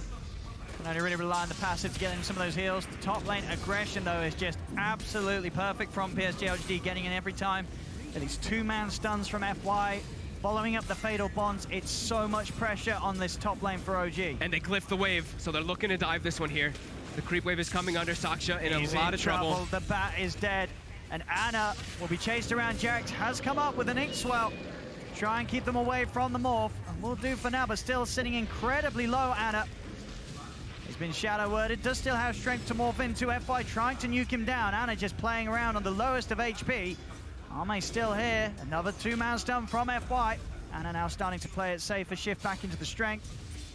But so much pressure, OG almost need to have the 3 heroes up here to ensure Ana's safety, as they will now turn, look towards FY, and will manage to get a kill. Soshka able to chase down the Nyx assassin, and FY no spells to throw back out to keep himself safe. And meanwhile also, Seb gets a return kill. He solo kills Chalice now. A little bit of revenge. And that's a bigger kill too, because now you're getting that big bonus gold. He gets 450. He has like full phase boots on Doom after that. That makes that 1v1 a lot harder. Yeah, and Chalice now. We see in this mid lane, look at those last hits. See Thompson doing a great job of being able to secure those. He's had to expend a couple mangoes, but being able to get himself a rune in particular down bottom earlier, it's allowed him to be able to spam constantly. Now, of course, we did see maybe has bottled up an arcane rune for the time being, but we see Chalice and Seb just constantly trading blows. Seb coming out quite a bit ahead of this one here, though, even though Chalice was able to get that solo kill. Up top. Just sort of the pressure from the bat now, able to do enough with the level 2 to just sort of hold them back, as now PSG LGD have to decide who they want to make a go on. They'll go towards that. They're going to be able to burst him. He's just by the creep wave, underestimating the burst damage from their lineup, and Ana's just dead, immediately out. Yeah. He's only level 3 too, so even if he does get the shift off, it's still pretty weak. It's once you hit level 5 that shift actually starts becoming really easy for you to survive. As mid lane. Did you get the stroke of fate connection? Woohoo! 5 stacks. Oh, baby. Just absolutely evaporated. There's the poison of Thompson. A little bit of a poke as well from Jarex, of course, helping out. But that's the power of the mid Shadow Demon. I am loving it already. He's having, I mean, look at that, 37 to the 19 of the Lash. He is using the disruption to get extra denies over and over again onto Maybe, and doing a fantastic job, Thompson. He is absolutely destroying that mid lane. It's his bread and butter, the mid SD. Not something that everyone can do for sure, but he certainly can. And he's showing it at full force here so far in the laning stage. And maybe just, he wasn't ready for it. As elsewhere, side lanes, you know, 4-3. Less than a 1K difference. And a much better start for OG compared to that game 1. And the lanes are breaking. Morphling's starting to get room, starting to get close to level 5, where he can always be able to just get that shift off. And now, yep, that aggro tri lane, they got the kills, but now Morphling's gonna be able to catch back up and farm just fine up here. They're not gonna be able to chain stun and bring him down by any means with their draft, with their tri lane now. They can look for the support still. Still hard to do. Anytime Sasha's got Firefly available, they struggle to chase him after that initial stun. He knows that he's pretty safe here. As that sort of early threat of the Fatal Bonds into stun, it's going to fall off. Once Anna gets those stat items, gets those levels, you know, there'll no longer be situations where they can burst down the morph, even with the help of the damage output with the Fatal Bonds. Yeah, they'll need one of the other heroes to come in there too. They'll probably need one of the cores, maybe the Lash or the Legion Commander, to be able to make a rotation up. Not right now, but within the next few moments, we could see that happen as stun, FY. See if they can get him.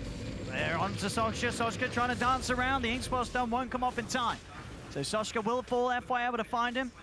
Well, having to worry about being gone on in return. Bottom lane, both Seb and Chalice now hitting the level 6. Seb's getting much more out of this lane.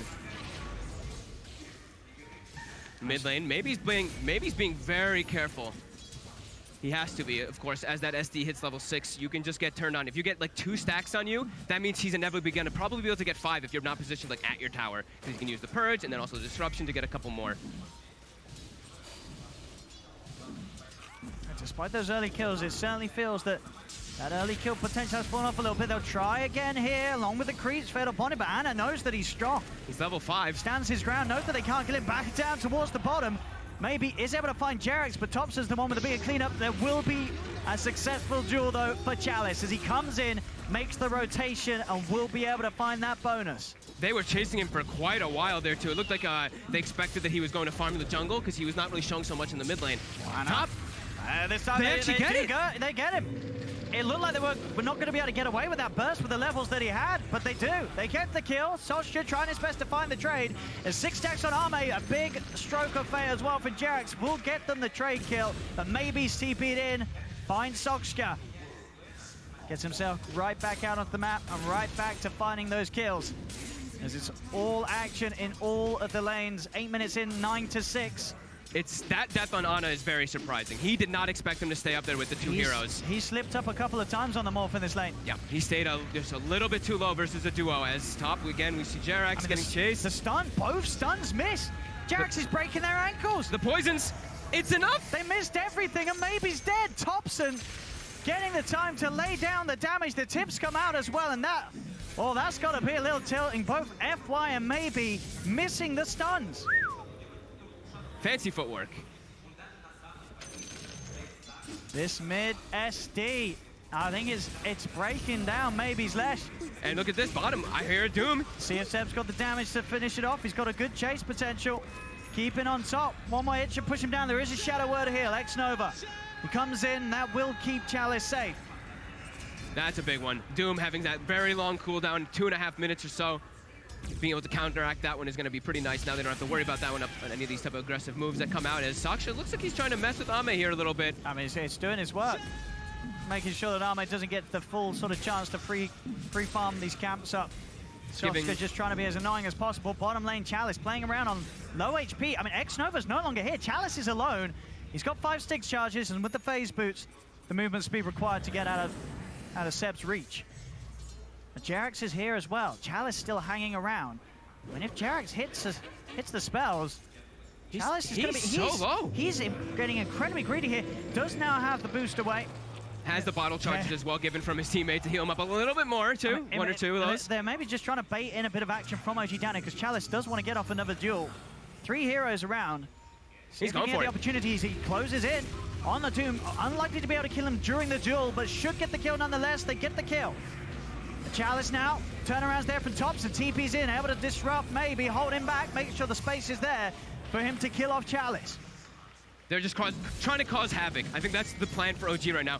Make stuff happen on the opposite side of the map of where Ana is. Ana just needs all the space in the world to try to catch back up in this one, and that's it. You're just running, put the pressure on, and they have a mid SD, so that's what he wants to be doing. Well. Look at him walking around the map with the double nulls and the ether lens, nearly level 12 as well. You cannot underestimate what Thompson can do. He's got 4 kills so far this game. Yeah, he's got a lot of double way of he can play, right? He can play in the aggressive potential, but also in the saving factor. The SD versus that Legion commander can always be a thing. He can always be in the back to save his teammates as well. Goes FY, got the Vendetta. See what he can find to open up. The scan did come out from OG, so should be aware that something as this is going on, and in fact, they'll know for sure that Spike Carapace sending back the Shadow Poison. They're going to bring in extra members. Jarek's here, alongside both Soska and Thompson. 4 members of PSG LGD also around this area of the map as they'll start to wrap in, as looking to potentially get some vision, get some wards down there. FY. You have Doom available now on the side of OG. The one thing you have to be careful about making some aggressive moves is there's a Warlock. He's level 6. But here's the setup. Demonic Purge slowing down Chalice, allowing Soska to walk in. Easy lasso drags him back into the Inkswell stun. The pickoff's complete. And they can do this many, many times. 50 seconds and Thompson will be able to go again. Just using that Purge to allow his teammates to run down the enemy. Clean and easy. They can't turn it into anything, unfortunately, for themselves. They can't actually push this tower out of it because their only real tower pusher is the Morphling, who's still, he's in recovery mode. Big time recovery mode, too, up to that top 4 net worth. But they get that kill at least and slow down a little bit of Chalice's momentum. Of course, whilst this is happening, Ana's morph. Yeah. The space is there up top. He's got the purse. He's already got the perseverance. This is a game where you absolutely need the Lincoln Sphere. Sure, you can't block the Nyx stun with it, but everything else, you know, there's so many different things that you can. There are a lot of ways that LGD can play around it, though. Even with like a Fatal Bonds from the distance, they have tools to be able to break it when he does have it. But they do have saves as well, like we were talking about. OG, they have ways to protect. Might have sound army. A little slower than would have hoped for. Yeah. But he was in an aggro tri-lane, so it's like, you know, it's likely to happen. You can't always just hope for absolutely everything to go your best when you're running an aggro. Thompson's trying to come in with a smoke play. See what we can find. Chalice showing in lane. Meanwhile, back over at the bottom half, maybe. He's able to move in. FY was sat there, vendetted up underneath them. They weren't prepared. The setup stun was there. Chalice trying for the duel. Jarek's here to help out. Chaotic Offerings down. Thompson very deep for this. The duel will not be successful. Thompson's still alive for now. Getting the poison out, but Chalice is being healed up. Arme's here as well to make sure Thompson does not get away with that. A very aggressive dive behind that tier 1 tower, and it does cost him. And it gives the kill to Ame. I feel like that's the best case scenario there for LGD, that he gets that last hit there with that Stormhammer. Even though they don't get the duel or whatever, it doesn't matter. They get the kill on that Sven. Thompson, I mean, that's a very Thompson move, right? He's feeling confident. He's level 13, so he can make those aggressive plays, but he has the XP gain talent. So when you do die, you're giving up a lot here. CFY showing himself bottom. Maybe he doesn't want to be a part of this. He's going to TP back over to the jungle, clean up some neutral camps. Make sure that he can get that Yule Scepter done ASAP. Very close to having it. And we'll give him that more of a chance if they do try and run him down. He's actually going to have the high ground advantage as he walks down. Soshka's there. Soshka goes for the lasso, trying to disable him long enough to keep himself alive, but it doesn't matter. The AoE damage being fired out by this Leshrac. He's getting surrounded, though. Demonic Purge. And hey, Soshka will take that. A successful bait. The bat's gone. They instantly smoke. They want to try to get something else out of it here, but LGD, they have a ward there. They did see this smoke coming out. Chalice is ready, running behind that tower to protect himself. See what they can get Zarmate. Closing in on the Echo. Chalice closing in on the Blink. They want to try to stall this push as long as possible on the side of LGD. OG, they're trying to force it. He's going to show himself. Still 2 remain hidden in the trees. Chalice starting to step forward, but with Jarek's here as well. He's got to be careful how he heads forward. An extra TP coming in towards that mid lane. FY, he's going to be straight into the trees, gets the stun off. There'll be defensive disruption from Thompson, keeping Jarek safe from any further attempt to Sep. He just charges in. Inkswell's upon him. They'll burst down FY. There's the Soulbind silence. On to 2 of them. They have to retreat. With X-Nova and Chalice, have got to be careful. X-Nova low and out of mana. Ana gets the tier 1 tower. a solid move by OG. They know that the Rock was committed top. You know, they want to and they need to try to get these early game towers when they have this type of lineup. You know, Morphling, he needs some time before he becomes like that great tower hitter, of course. And a bit of a gold boost from across the map, getting him very close towards having the ultimate orb. Yeah. Maybe also did not have TP available when they were trying to defend that mid tower there on the side of PSG LGD, so. Jerax will get spotted by the Yules. Set up that Yules combo being revealed, maybe. Can find quick and easy picks as this. As if he finds anybody caught out on their own, so much potential, the power of the Lesh. As it is these kills that will allow him to catch back up with the farm of Topson's SD, but as it stands, Topson still very much holding on to that top spot in farm, level with Arme and his Midas. And they're able to now they're pushing bottom now too. They get 2 towers during the downtime of Chaotic Offering. Now PSG LGD, they do have that available again here. So the team fights are definitely looking really strong for them. They also have the Blink Dagger finished up on Chalice, so they have ways to initiate. That's the one thing that OG, okay, now they do actually have it too. They have the Blink on Seb, so I was gonna say, they are lacking a little bit on their initiation, but with this Blink Dagger on Seb, it can really change the tide. They can get these double dooms off now. He even also has the War Stomp. So he's going to be the one to allow Saksha to be able to get in close, to be able to get that double lasso if possible. They're going to find Saksha on top. Leading out that top lane with the Firefly, a bit of a surprise in the trees. Arme comes out. Lasso will be used. Saksha, is there anyone coming in to help him? There is not. He's gone. As Arme commits for the kill. And that money continues to roll in. This time around, it's Arme to be that core that stands strong at the top. Ahead of OG's 3-core Seb mid lane. Goes for the jump in. Carapace was out in time on F5, but the follow-up silence into the Ink Swirl. More than enough disable for OG to get the support killed. But for the time being, PSG LGD will be able to find the tier 2 top. No defense from OG. And in fact, PSG LGD will be able to take the tower, get back towards mid, and make sure that they do not lose the tier 2 yet themselves. I mean, they have their Rock. OG has to be a bit careful here how they commit forward in the fight. Ana has a Lincoln's Field finished up, but he's not in the fight. You know, he's just still playing back and playing the farm game for a little bit here. As a, you know, talents, very important in particular on that Shadow Demon. That's why we see, of course, him goes for that XP gain, now level 15.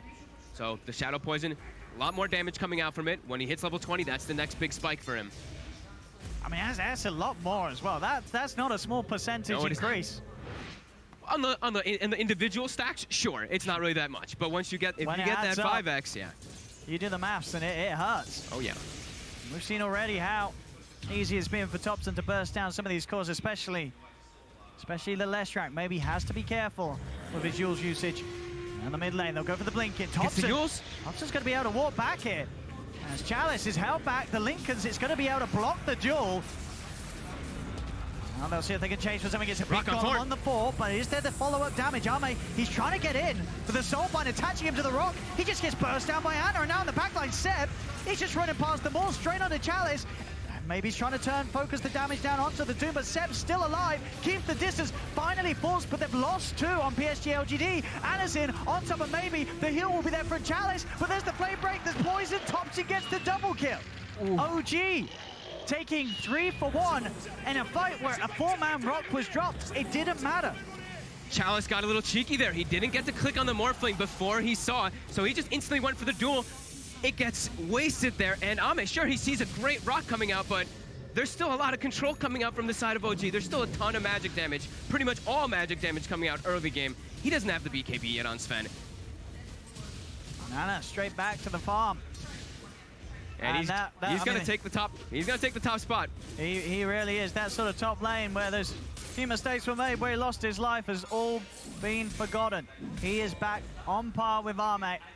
I feel like if you're Ame now, you're pretty much like, I don't get involved into another team fight situation. Maybe I can look for like kills with the God Strength, something like that. A team fight though, I'm not doing that until I have BKB He's got to get it. He's quite a ways away from it too. The fights are, yeah, they're impossible without it for him. Unless they get some sort of perfect 5-man disable, which is going to be hard. FY.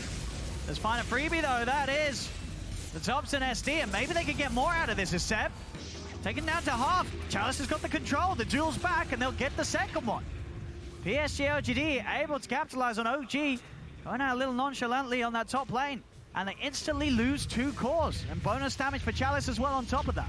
And sure, it's like, he doesn't want to join into a team fight, but that situation there, Yeah. it's a pickoff. It's the Nyx Assassin setting up perfectly for it to be able to get that kill for him. I mean, OG, it feels like they just need to keep better tabs on FY's movement. For the whole 20 minutes of this game, he has been given so much in terms of information. And yeah, as you say, the sentries are starting to really come out.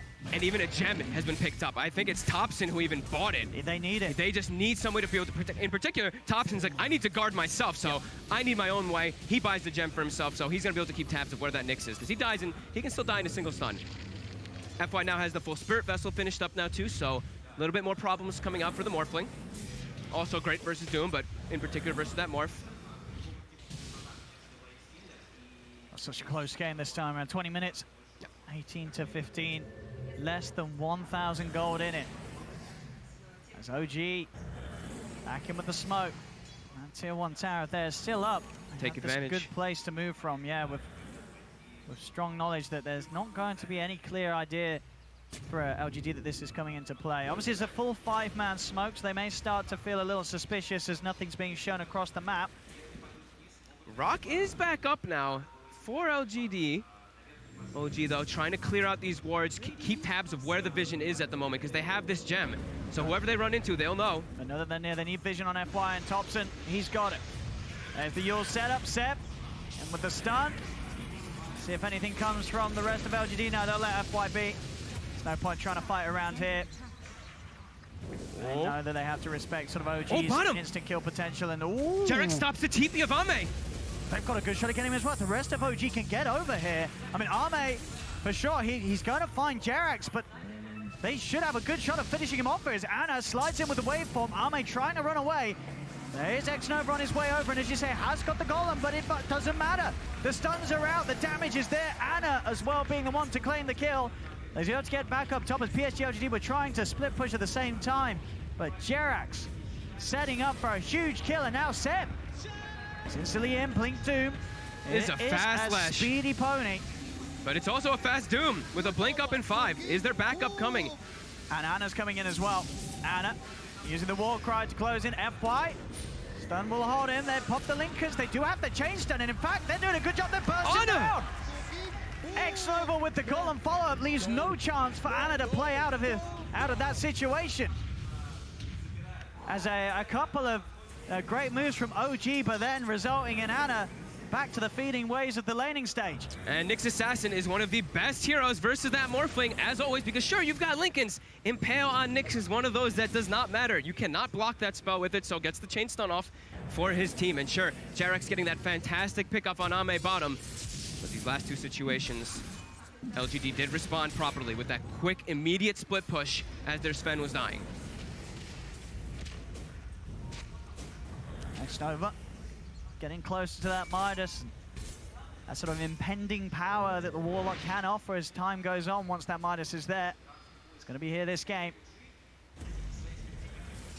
As whichever way the game goes, unlikely to sort of close up very shortly. This one's got a bit of length to it, and that's only going to benefit this Warlock.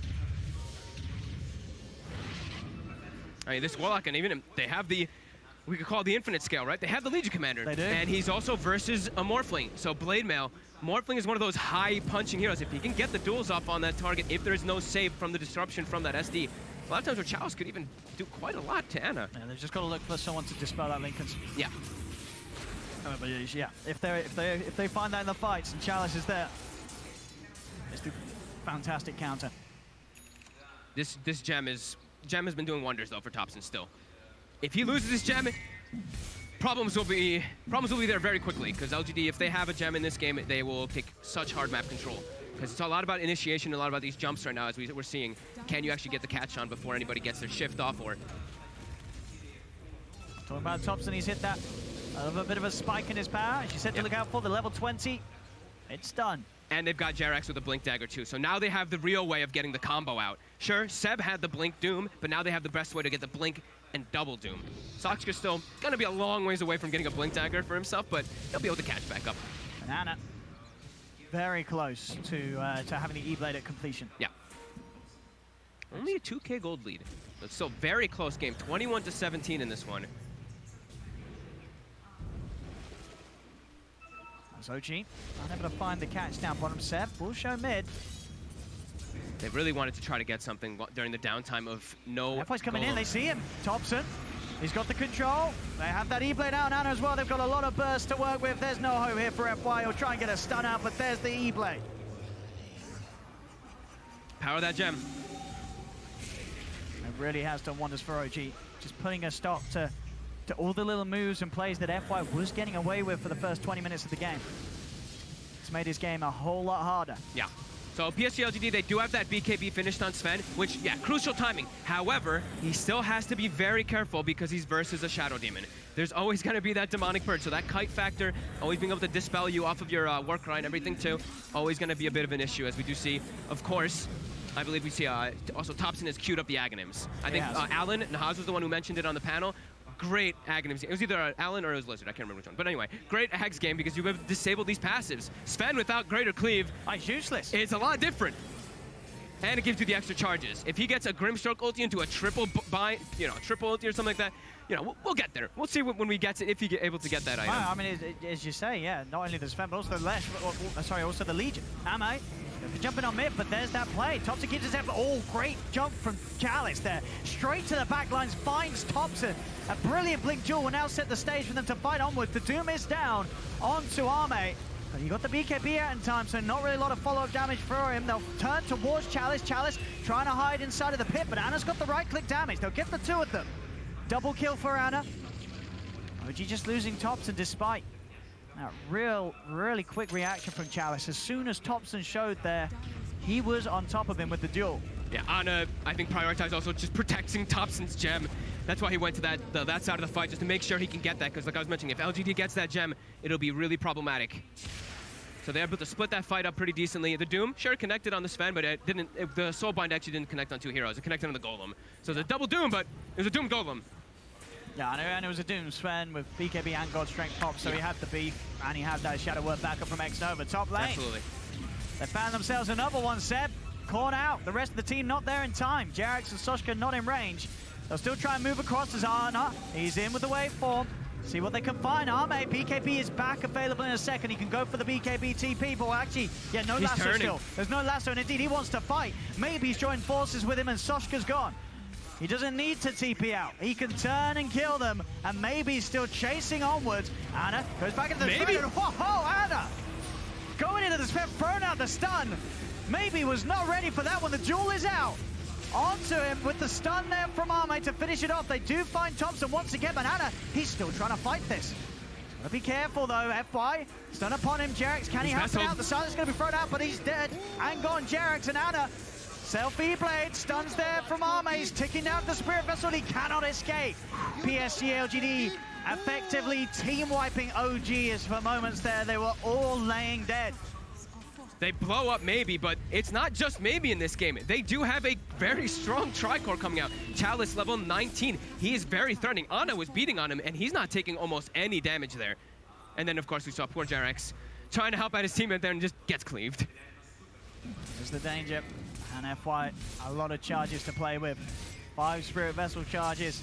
And now they've got the gem. Yeah, they've got the gem stolen. Straight in mid, Seb tried to come in and farm the wave. Soshka's trying to help his friend. Seb's going to pop the BKB, but Chalice has the duel. More damage for the Legion. The chase down onto Soshka as the Spike Carapace on the Fireflyer holds him back. He's still trying to get out of there, but Arme, these stuns after stuns. So much control from PSG LGD, leaving it impossible for OG to escape. As a game that was very close for the first 25 minutes has now slipped heavily in PSG LGD's favor as OG lose 7 heroes back to back. What a series of events, right? Just all the way from that top lane. That was literally what, like the last 2 minutes or so that they just completely chased them the whole time to get there. Soulbind done too. For the BKB being used by Arme just in case any follow-up is there, and indeed Anna comes in.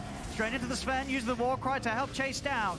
Not far away though, X-Nova's going to be the one left behind. They'll get the support Warlock. But Chalice and Arme more than safe. Chalice, of course, really racking up the bonus damage now. 108 on the Legion. They're going to try forcing the Roche. It's a bit of a risky play. I mean, there is buyback on X-Nova, and he has got Golem. They're going to do it. They're going to do it. They're getting back in on this one. They're not going to let OG get away with this. OG knows they have to try to force something there, though, with the advantage that they had for a moment. They are able to get a quick D ward. They are going to try and lead towards maybe, but maybe into the trees. BKB, of course, being closed in on his Lesh too, and once that's there, makes Ana's game a whole lot harder to go for that easy nuke that he's been able to find earlier on maybe his Lesh. Yeah, and he's gone for all like those, I kind of say the traditional build now in the Lesh, after we've seen Sumail in particular popularize it with the Kaya, just so much damage that you get. So he went for all of his like small items in between before going for that BKB, so he can have the longest duration as possible into this later stage. We can see that, you know, Arme at the start of the game, it was pretty average, but now he's getting ahead. These kills that OG's giving up to the Sven, spiraling Arme further and further ahead in a game where he was neck and neck with the farm of Ana, but now there's a big difference, and there's another jump. Chalice just straight to the backlines, looking for a duel opportunity. The counting offerings dropped down. The lasso was there in time. Soska's actually able to separate himself from the rest of them, but the damage from the Sven. Seb gets taken apart in 2 hits. Ana's trying to run in, does stun the golem, and now nukes down X-Nova. There's a buyback from Arme. He's having to come back in on this one, but X-Nova's still alive, finally falls, but Ana loses his life for it. Buyback from Ana, buyback from Seb. They're trying to keep the fight going, but Chalice, he's dual Thompson, stuns there from FY. Thompson's dead. It's a 4th buyback from OG. Oh my They're throwing everything into this fight. But Jerax, he misses the stroke. PSG LGD are able to disengage, and they will happily step away from that one. OG trying to force things there. They've used 4 buybacks. At the least, they've got to make sure that PSG LGD don't get away with this Roche, but that's not going to be easy for them, Arme. And with the stun, Ana's going to try and start taking down Roshan. They have the Yule set up onto maybe, disrupted, bounced back as well by the flame break. Ana goes for the follow stun, but the BKB's out. BKB. Ana's in trouble. Seb jumps in, trying to keep him safe, but now they just turn their attention towards the Doom. Seb's dead for 80 seconds. A dieback on the Doom, and now even more going for PSG LGD. They have the lockdown, looking towards Ana. Ana turns, he's back into the Morph form. The jump, the Chalice again, these duels. He's caught Thompson once again.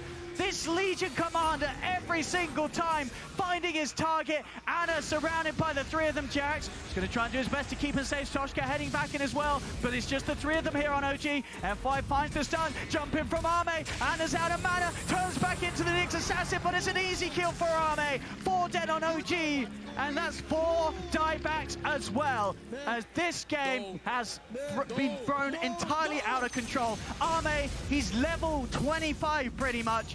Roshan's going to be theirs. I don't know if OG can come back from this one, as that was probably one of the quickest 13k jumps we've seen in a while. Oh yeah, that was a complete swing. It is just so secure now for LGD. That was so many buybacks. And Jerax jumps in though. He tries for it, but Chalice. he won't get it. No mercy from Chalice this game. This whole series. Chalice has been phenomenal. His tide, and then honestly, this Legion, it's, you know, Thompson. One of the reasons why his SG is good is because he's very smart with the positioning, but Chalice, he's not making it look like that. Every single fight, Chalice, he's just able to weave his way past everyone else, goes in with the BKB, so a lot of these times he's been able to sort of BKB, walk in the middle, and still get the blink off onto the Shadow Demon. And Thompson, he dies ever so quickly, you know, that's the weakness of the SD. Yeah, he's even also, I'm seeing him throw the press the attack a lot of the time to do the dispel and heal people too. I saw him throw it on the Sven in the last fight. I think it was after the lasso even finished, but either way, just these little bits of healing, yeah, he's been having great game, and LGD, so much control. Now with all those buybacks, they're still dead for so long, and this is just a free, easy racks for them. Yeah, and almost certainly more, as PSG LGD know their lead right now. It's a very, very sizable one, especially considering how close the game was kept for the most part of it. But now it's just absolutely out of control. A full Bloodthorn on Arme. The amount of stuns that they have, I think, is really the biggest thing for me that I'm seeing coming out in these fights, because they just have such an overwhelming amount of control. Sure, some of these targets, like Seb, they have BKBs, they have ways to play around it, but there's so much extra follow-up disable. There's like a Nyx stun, into a Lesh stun, into a Sven stun, and then a duel. There's just a lot of different ways that PSG LGD have been able to play around these fights, and like you said, getting into the backlines. FY giving the vision a lot of times, giving Chalice the opportunities to get and jump onto those backline heroes. As OG have to play ever so carefully now if they want to have any chances turning this around. Yeah. A lot rests on Ana to sort of give us an incredible show on the Morph, but it's hard. It's getting His harder. Constant just Spirit Vessel charges after Spirit Vessel charges, the amount of disable in the game, it's almost impossible for him, and you can see there just how quickly this game went out of control for OG. There's now 22k and just ever growing this lead. PSG LGD back on smooth sailing for a second victory as they get the jump. Anna's been found, he needs help, he needs it now. The offering's going to be dropped down upon him. He's able to self-V-Blade, get back. They do get the double doom off. They're trying to turn, but they've lost Soxka, they've lost Jerax. Jerax has got a buyback available, but that's the doom down. They're just too tanky at this point, and you see the itemization from Ana going for the Bloodthorn. And they're able to walk up on the tops, and the Spike Carapace catches him out into the base once more. PSG LGD looking for a second rack, and they're ready to start diving for kills as there's only the 3 members of OG here trying to hold. Zeb, Jerax, and Ana, can they really do anything to turn it around again, though? Chalice in on the back. Epicenter given the rampage. Oh, he didn't get it. That's disappointing. He deserved it. He really did deserve it. It's game over. GG is called. PSG LGD taking game 2 and taking this series 2-0, and that ending to that one, it was terrifying from them. Yeah. There was no hope for OG after those buybacks. They bought back, they tried to go for Roche, and in a game where it didn't feel like they had to go for that sort of desperate play, at that point the 4 buybacks came out. I think they were probably looking at each other and went, oh, you bought back? Oh, we all bought back. Oh my goodness, we got to do something. Yeah. They tried, but that was a risky point, and that was the game over and done at that point. I think the whole top sequence was where everything just went absolutely out of control. Because they were only, 3K within it or so, and then they lose, like you said, 6 or 7 heroes in a row, being chased all the way back to their base from the tier 1 top of Radiant. Yeah. They lose 7 heroes. LGD not showing any mercy, in particular Chalice in this series. Chalice, he played phenomenal. I gotta say, yeah, really popped off on the flame today. Of course, always worth remembering, this was not OG at their full force. Well, shout out to Soxka for being able to stand in, and for them to get this far, they're gonna be pretty happy with this, I believe. Oh, I mean, for sure. Especially Soxka, right? Soxka, he's just I just played DOTA in 2019 on the main stage, and we won against such good teams. They played great. Soxka did have some really good performances. This one, it was a lot harder. You're playing versus a team that is going to show you no mercy. For sure. And LGD, seeing them today and seeing what we've seen already this tournament, there's no surprise they're the ones to move on forward, because this team, you can see them being in the finals. For sure. Absolutely. Great play from LGD. It will secure them the victory 2-0 as they'll knock OG down and out, and they'll be the ones to move on. We'll see more of them. And boy, they look pretty hot at the moment. They do indeed. No mercy, especially no mercy from Chalice for Thompson Shadow Demon. Boy, you found him every time with that, Jules. Let's talk about that second game. I don't think, again, the result was not too surprising here, Nahaz, but it was a fun game, and they kept it even for so long as well. I just want to say, before we talk about the game, man, LGD answered a couple of big questions in this series. We questioned X-Nova's play coming in. We questioned Chalice not looking as dominant as he did this point in the last season, and both of those players delivered big time in this series. Chalice 13-4 and 13 in this game, led the board in hero damage with over 30k in a 35-minute game. He was a big reason why LGD were able to take a less than 1k net worth advantage at the 26-minute mark, and over the next 8 minutes, they were plus 20k in net worth. He was one of the big reasons why Thompson was dead all the time, too. Right. Yeah. Found him all the time. Just kill him. The only way they stopped this Legion commander from winning a duel in this game is with disruption from SD. But that SD is also the one that gets dueled all the time, even though he has Aether Lance. That's some sloppy plays from Thompson. Yeah, of course he positions himself well, but you definitely shouldn't be caught out by Legion Commander 3-4 times in a row. It's true, but the Knicks, though. Thompson was the only reason they were even in this game. He had the gem. Yeah, true. They have an X, but there's a gem. Yeah, he was, but that's how his hero works. This Shadow Demon, it's a typical Shadow Demon core game. You're supposed to be winning the early game. If you aren't winning the early game with Shadow Demon, you're done. As a core, that is. And in this game, he did well early on. This catch with Aether Lance, definitely good. It's was a big play by dandy until you TP. start getting dueled. Perhaps getting that Blink Dagger earlier on SD or Lincolns to be able to position yourself. This is marvelous, by the way. The way they kill him here is just... Yeah, perfect positioning from everyone. But in that laning stage, for example, it looked like maybe it was a bit lost, I would say, right? It kind of reminded me of a low-tier matchup sort of thing where this character that maybe isn't as rated as highly as everyone else ends up into the battle, and you're able to take that experience in the matchup. And I think he was lacking that experience a little bit. But of course, it didn't matter. He was the pinata. He got popped, returned all of that early gold back to the side of LGD, and they just took it right from there with some pretty incredible plays. This was my favorite play of the whole game. When Ame, he blinked up, and I was like, why is Ame blinking up? This guy's insane. And then it baits the rest of OG into this play, when in reality, he could have just backed all the way back to the fountain. And this fight goes all the way to the mid-tier 2, basically. Yeah. This is where OG keep dying one by one. And this is, Thompson just got back from his previous jewel death. He instantly gets jeweled again, instantly dies again, still no buyback for him. He will have it later on, and they'll all use it as well. Yeah, even the war cry from the Ana Sven couldn't save him. And the big thing, right, is that Ana dies on the back end of both of these fights. And this is... Вообще у тебя не пропадала мотивация, когда ты как раз-таки не двигался никуда, то есть когда у тебя не получалось выезжать на ланы? На самом деле она попадает в один момент. Ну, я считаю, что ты должен в эти моменты просто, там, я не знаю, на дачу уехать куда-то, просто отдохнуть. Шашлычки пожарить. Шашлычки, да, сделать. Вот, там, на неделю или еще что-то, ну, рефрешнуться, и потом, типа, у тебя появляется заново мотивация, вот это, ну, все заново, типа, проходить. Я думаю, так надо делать. То есть она у тебя всегда берется изнутри? То есть, ну да, ты, типа, уходишь, как по мне, всегда, ну, типа, если в чем-то теряешь мотивацию, тебе нужно это дело на время забросить, ну, не забросить даже.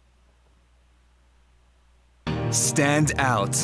Go where your heart beats. Что-то еще? Или, может быть, какие-то другие игры? Ну, возможно, появляется, опять же, когда ты, ну, устаешь от игры.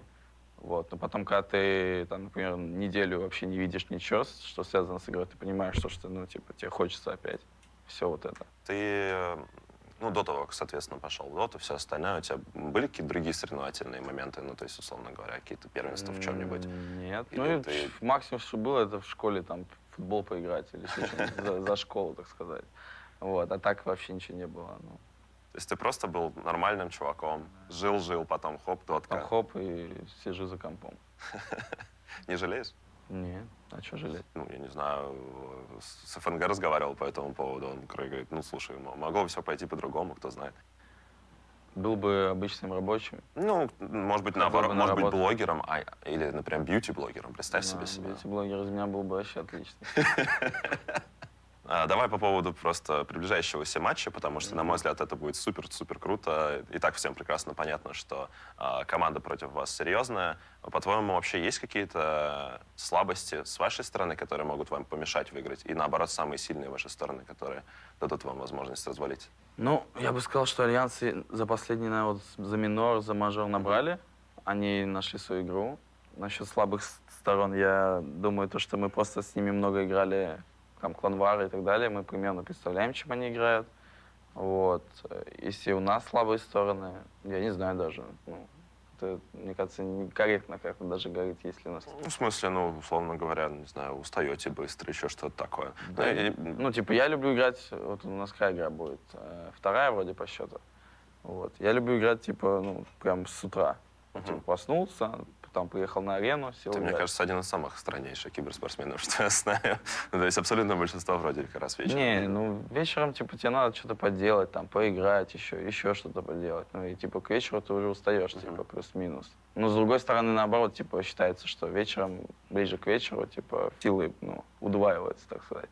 Вот. Но у меня наоборот, типа, я люблю вот проснуться, там, позавтракать, например, еще что-то, и сразу начать играть. Получается, завтра ты будешь на сцене? Для тебя это, получается, первый раз, да, когда ты играешь на Эпицентре на сцене? Ну да. Вот. Вообще волнуешься? Или ты думаешь, что для тебя это просто вошел в кабинку, типа, закрылся, ничего не видишь, ничего не... Там кабинка? Да. Да, я думаю, ничего такого. Ну, мы вот, я говорю, опять же, весь сезон, типа, играем где-то, сидим там на сцене той же.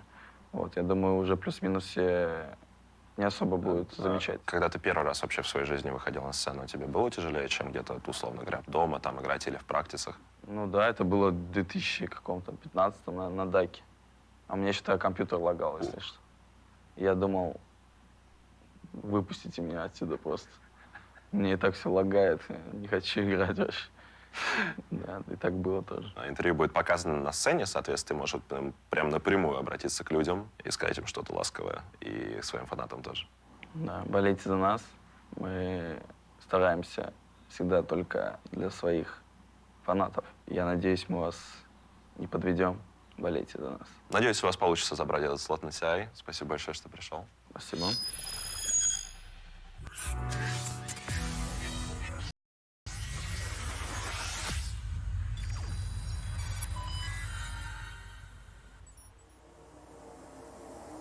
Well, throughout the entire season, it has been panels talking about scenarios and ifs and buts and numbers and DPC and how X needs to happen for A to have a chance and all that.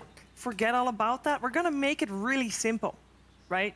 2 teams, 1 best of 3, 1 slot left for TI9. There is so much on the line here for Alliance and GAMBIT here at the Epicenter Major 2019. And of course, a special match like that deserves a special panel, which is what we have right now. It is Kyle and Lizard, but we also are joined by our Seek. Yeah. Hello. Hello. Are you doing good? Yeah, of course. You How ready? are you doing? I'm doing pretty good as well. I am so ready for this. I'm going to start you off with the most simple question. Do you have a favorite for this match? Of course, Gambit. No bias here. Do you feel like they're the stronger team also going into this? Yeah, I mean, yes. Yeah. All right. Well, Lizard, Kyle. It's his first time. Sheaves, go easy on him. I gotta say I favor Gambit too. Okay. I think that both teams are gonna play well, and I think that if anyone's watching this, and more importantly than the 2 teams playing is actually the teams in their region, because whoever loses this is heavily favored to go back and win that qualifier. So you know, Navi, Final Tribe, KZU, all these squads, Chaos, they're all just praying that their region pulls through. Yeah, 2 very, very similar teams. We have lone druids, champ pickers on both sides. We have this aggressive playstyle early on with the not really the best capability to finish the games on time on both sides, right? And I'm just looking forward to this series. I believe it's going to be very even. I don't think Gambit is much stronger or stronger at all. All right, so because we are waiting for the players to take the stage, and before that happens, we do have a chance to talk a little bit more about both teams. So I just want to start it off with one very simple. We're starting with Alliance. Alliance had a rough season, and the last couple events they were at, they played with the stand-in. They had to play with Madara, both because Mika was out for 1, Koikfa was out for 1, and it seems like finally they're on track and they're clicking. They do have very long games still, Lizard. They do, but they've improved a lot when it comes to that. If you watch some games before they had Madara as a stand-in for 2 tournaments, they played differently, and I believe it benefited them. Because Madara, as a carry, he's that true position 1. He needs the 4 protect 1 playstyle. He needs to farm a lot and then come online a little bit later. And when he came in instead of Mickey, they could play. Like, it was possible to actually win some games, some series, but when he stood in instead of Koikwa, it was a disaster, and it did show them the path of how they should allocate their resources, and I think that's really important for Alliance. Arsika, what do you think? I feel like that Koikwa started playing better because he understood that everyone can be replaced because they had Mother, right? Yeah. That's the honest opinion, right? Koikwa played not that good, but now he is destroying he's even destroying no one on mid, not on a counter pick. So I feel like their tough season with Madara and stuff made them the better team right now. So you do favor Alliance? No, I favor Gambit. What about when you play Alliance? You were talking about that beforehand. Yeah, Alliance are anti-team. For anti-VP. Anti-VP, yeah. We're losing every screen. But you did win in the group stages versus them, when it mattered though, right? You won versus them. You lost the first series, but you lost the second one when you play well under pressure versus Pro, I believe. Yeah. Yeah, I believe so. I believe so. I feel like, to go off that, it's kind of typical of Alliance, right? And that's what makes it so frustrating. But what has made watching them this season frustrating for their fans, because you know they have the potential, you know they have the talent. They win the scrims, right? But when the matches come out, there are these huge mistakes that end up just, they lose games that are won. And it'll be interesting to see with all of this, like a TI berth on the line, playing another hot squad like Gambit. They beat Vici and LGD, if I'm not mistaken, back in Birmingham. Like, they lost to the 2 teams that are in the top 2. They've looked great all season. I feel like the storyline for both teams is the same, which is why they're in this position with the shot to qualify. Both groups are they're so super difficult, even. right? Yeah. for Gambit. I feel like they are in a tough spot here too, because this is the second major they're at, and in all the previous qualifiers, it has been a different CIS team joining Virtus.pro at the top of any qualifiers, and I am actually hearing a rumble right now, which is a good sign, because that means that the teams are about ready to go on stage, and I hope that is the case, and otherwise, we'll be right back. No? All right, we'll be right back. We're staying here. I think that was just Lizard's stomach. I'm pretty hungry, I have to admit. All right, no, but could be that. let's switch to Gambit for a little bit, because their qualifier, they have such a rough season. I feel like every time they make it to a tournament, they get very far, and I think Birmingham was an example for that. They replaced you guys, and they made it fourth. Yep. And they do very good every time. I mean, Secret are winning tournaments like this, but where they are right now. Yeah. I mean, it's every tournament is a different story. Like, even if you get there, it's always like the whole one tournament meta. Like, anyone can win anyone and stuff like that. Do you think that you guys have figured out the meta of the tournament? And what do you think right now? Yeah. And what do you think about these two teams? Who has the better grasp on the current meta state? I think that Alliance have one small edge over the Gambit, that they play Wisp. I think that the Gambit are not playing Wisp, but I'm pretty sure Gambit have an answer for that, or maybe they will ban it. But it's still ban it, lol. But I mean, you can ban more heroes, right? Yeah. You should spend one.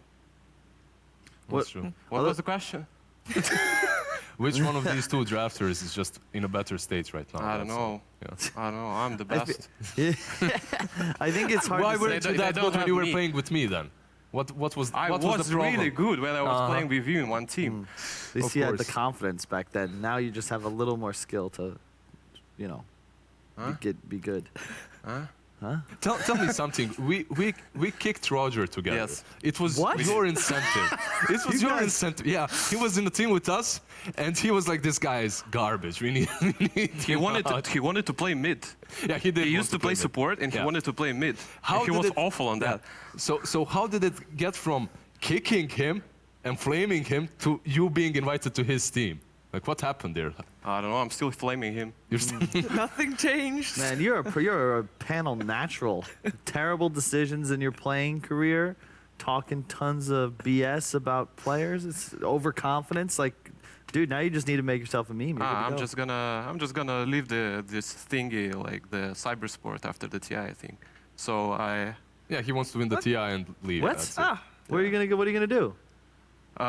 Study something, or retreat. Well, more on that after we come back from watching the players go take the stage.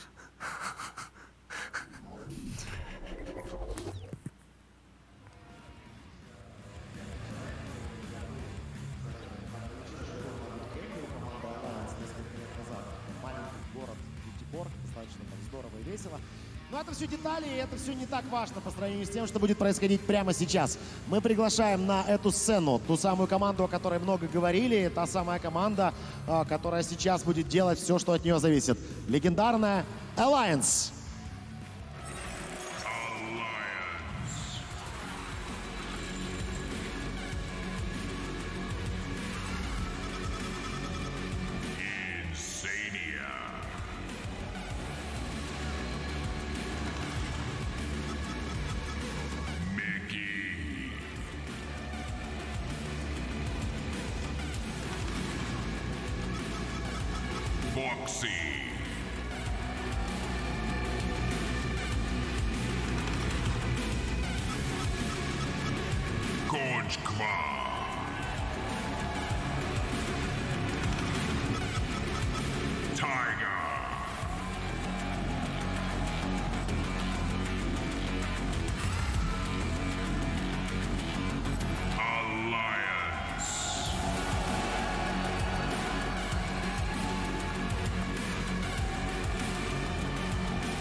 Ну что, друзья, вот и команда Alliance перед вами.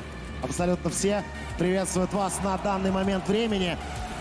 Пусть это и было давно, но тем не менее это Клантек, который чемпион турнира The International. Лода один из самых узнаваемых и легендарных игроков. Сейчас это уже тренер, но это не столь важно на данный момент. Это невероятный игрок и профессионал.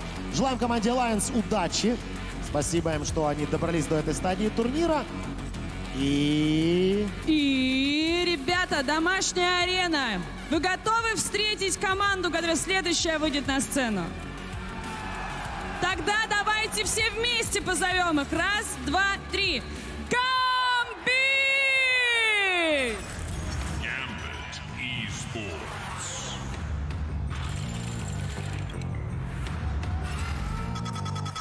Immersion.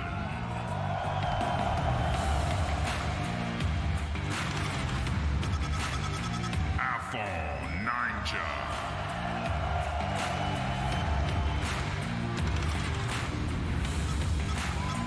FNG.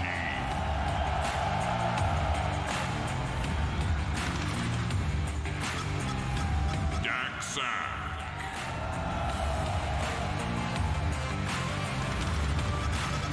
Afterlife.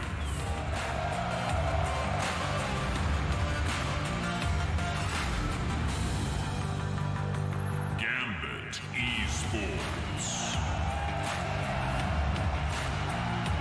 Друзья, аплодисменты! GAMBIT versus Alliance. I don't know why they do that. Why they do what? I mean, usually coaches are not going on the stage. It's different now. The times are Yeah, what do you changing. mean? You're important now. Yeah, you don't think you deserve to go on Yeah, stage? you deserve it. You should go. VP wins TI. You're just going to let him hoist the Aegis and you're going to watch in the crowd or something? Is that what's going to go down? Come on. No. I mean, I went on the stage at Kuala Lumpur and like everyone was cringing. Why the heck he do that? No, you should do it definitely. Who? You see all the coaches are going. Yeah. Wait, who was cringing? Your team was or like You the bait me, fans? guys. You We're not baiting you. We're serious. Like Yeah. all the coaches need to be on the stage with their I team agree. because Part of the times are team. changing. Even 2 coaches now should go. Yeah, 3 coaches. 3 coaches. Okay, let's. Bring the family. Let's start with one coach on the stage. I feel like coaches have a vital role when it comes to teams, and The best obviously- coaches draft for their teams. Yes, Not all of them, of exactly. course. Some are less experienced, but most coaches draft for their teams. I think that's important. No comeback for that. I mean, you're No. allowed to flame Kyle. By You the can way. flame him as much as you wish. As much as you wish. I'm not in the mood right now to flame him. Maybe on the next game. Maybe on the next game. We'll If Gambit loses, I'll start flaming Yeah? someone. Yeah. we'll see if Gambit loses. Because according to you, they are the better team going into this best of 3. What type of Dota do you want to see from them? I'm just waiting for the superior massacre. Like this is Alliance, you know. They just go as 5. They run on you. They press spells, buy back, do the same again. I'm waiting for the superior massacre, like I said. Yeah, Gambits, they're just gonna bait them in, right? Yeah. It's gonna be fighting Dota. That's the type of Dota we like to see, though. I'm totally all on board for that. Lizard, who are you gonna focus your attention on when watching this match? What matchup do you want to see go exciting and go well? I think it's the mid matchup that's really important. As he said, Koikoi is looking really strong at the moment, and I'm looking forward to seeing him playing some very active heroes, some Queen of Pains, some Storms, you know, something like that. If he gets these kind of heroes, he can create so much space that his carry, Mike, can show up later on in the game. Yeah. If he is shut down early on, I think Alliance is done. Yeah, to go off that, he looks like an absolute unit as well. That dude has biceps the size of tree trunks, and if you ever play ping pong against him, it's actually terrifying. Apparently his parents were like both like professional level on a national scale, so he's Ping just a pong monster. champions? Yeah, Alliance would take any squad in What's ping up pong. with ping pong and Dota players? It's an easy activity to have Yeah. at any player round. I can tell you why, because Dota is one of like everyone that plays Dota understands this. You have to have these conversations with your girlfriend, your parents, your friends. Like, don't mess with me when I'm playing Dota. Okay? You Yeah, can't. of course. You have to focus 100%, and it's like it captures all of your attention, right? And what other things can give you this? Ping pong? Mafia. I think that's why Dota players love ping pong Of and all Mafia. the things that grab all of your attention. Yeah. You got to stay constantly focused on hitting the ball. What about CIS? It's simple. In all these teams. We don't, right? No, we're not paying it's the more about- 100% attention on the game. What does VP do for fun? For fun? Interesting question. I mean, we're Russians. I understand. We do stuff. That's okay. Alliance plays ping pong. Who knows what Gambit does? Maybe also something. Yeah, the Gambit are just in our practice room. They're in your practice room. Yeah. Are they learning? They chill things? with us. Are they chilling or practicing? Do you No, guys- not practicing, No? chilling in our Chilling. practice room. Practice rooms are made for chilling, right? Yeah, Yes. that's it. Correct. What else could you do in a practice I room? don't know. Correct. No, I've played some games on Ricky Maro. Yeah. Well, I remember. Stop it with Ricky Maro, please. I remember Dima, manager, talking. He said, discussed how you guys are approaching this year differently, because last year was almost too serious. You kept winning everything. It was too hard. Whereas this year it's way more relaxed. Is this true? You're just more chilling. Does that help? It's not about that. If it's a tough tournament for us, we just by having fun and stuff like that, we're making it easier for us. That's the thing. It's not that we're. It's not like you aren't trying. It's a different approach. Yeah, it makes it easier for them to play if they aren't taking it as crazy serious as they did before. Yeah. Because you got to peak at TI. That's the goal, right? For any team to have your play peak at TI. Yeah. Is that how you guys think about it as well, or is that just in the back of your mind and you're focusing more on the now? We're not really thinking about all of this stuff. It's not that serious. We're just trying out our maximum every day.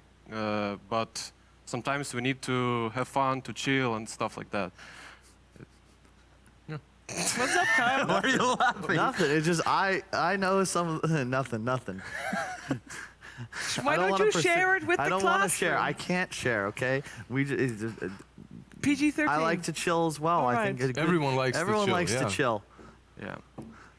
Everyone likes to chill. Great. I'm hoping that Alliance and Gambit are not chilling right now, because I hope that they are super serious and ready for the battle of their lives. Because, as said previously, there's only one slot per region.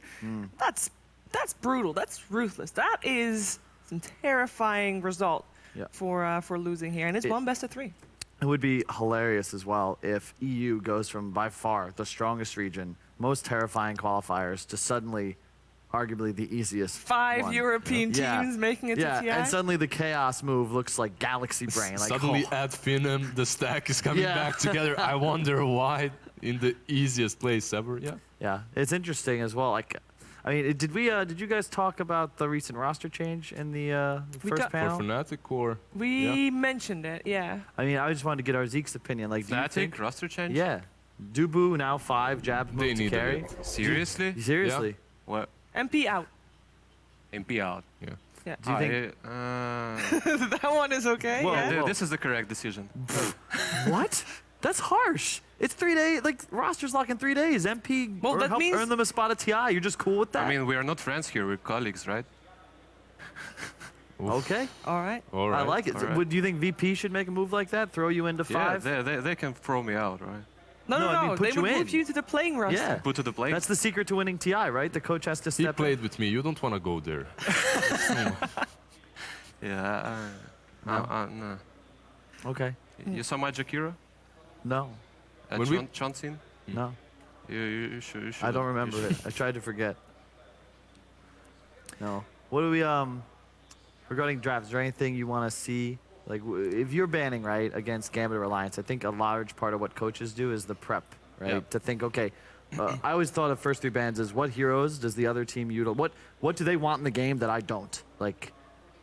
Whether we're playing it or they're playing it, we don't want to deal with it. What heroes do you feel fit this bill when it comes to what do you want to keep out of these teams' hands, I guess, specifically? I feel like it's not in that way. I feel like they understand what they're gonna pick, their strongest picks, and they're gonna counter it.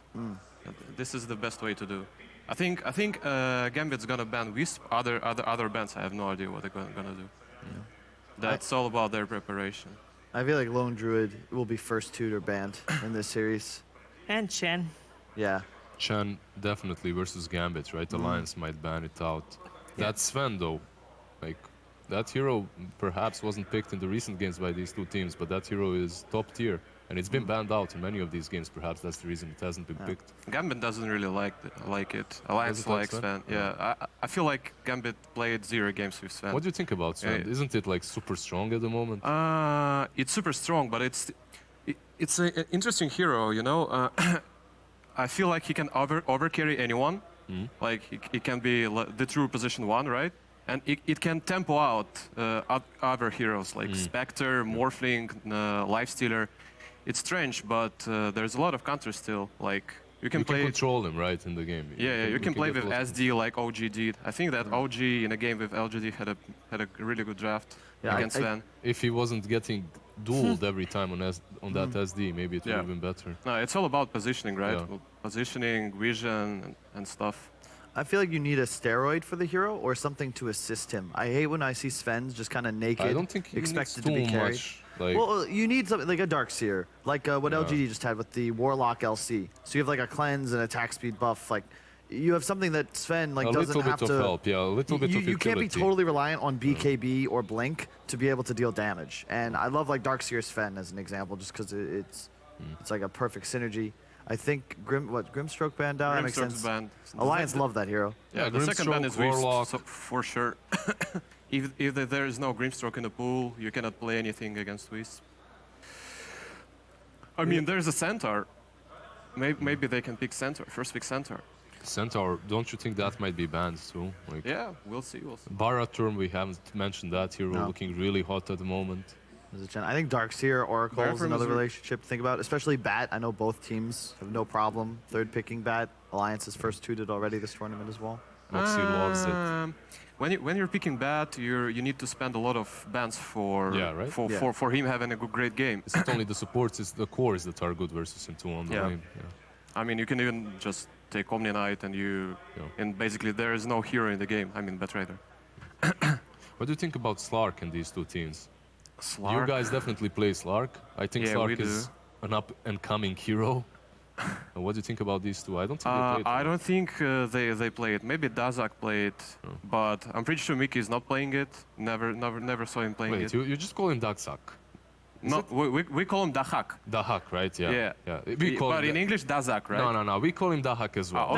Okay. I'm here as the guy that can read Cyrillic, and that's it. You know, that's what I'm here for. Okay. And workout tips. And workout tips, obviously. Yeah. Man, by the way, I'm seeing so many players and talent in the gym recently. I feel so good about that. Like everyone is taking care of themselves. It's good. You play better if your mind is in the right place, and your mind is in the right place if your body is in the right place. So pretty good. What made that change happen, you think?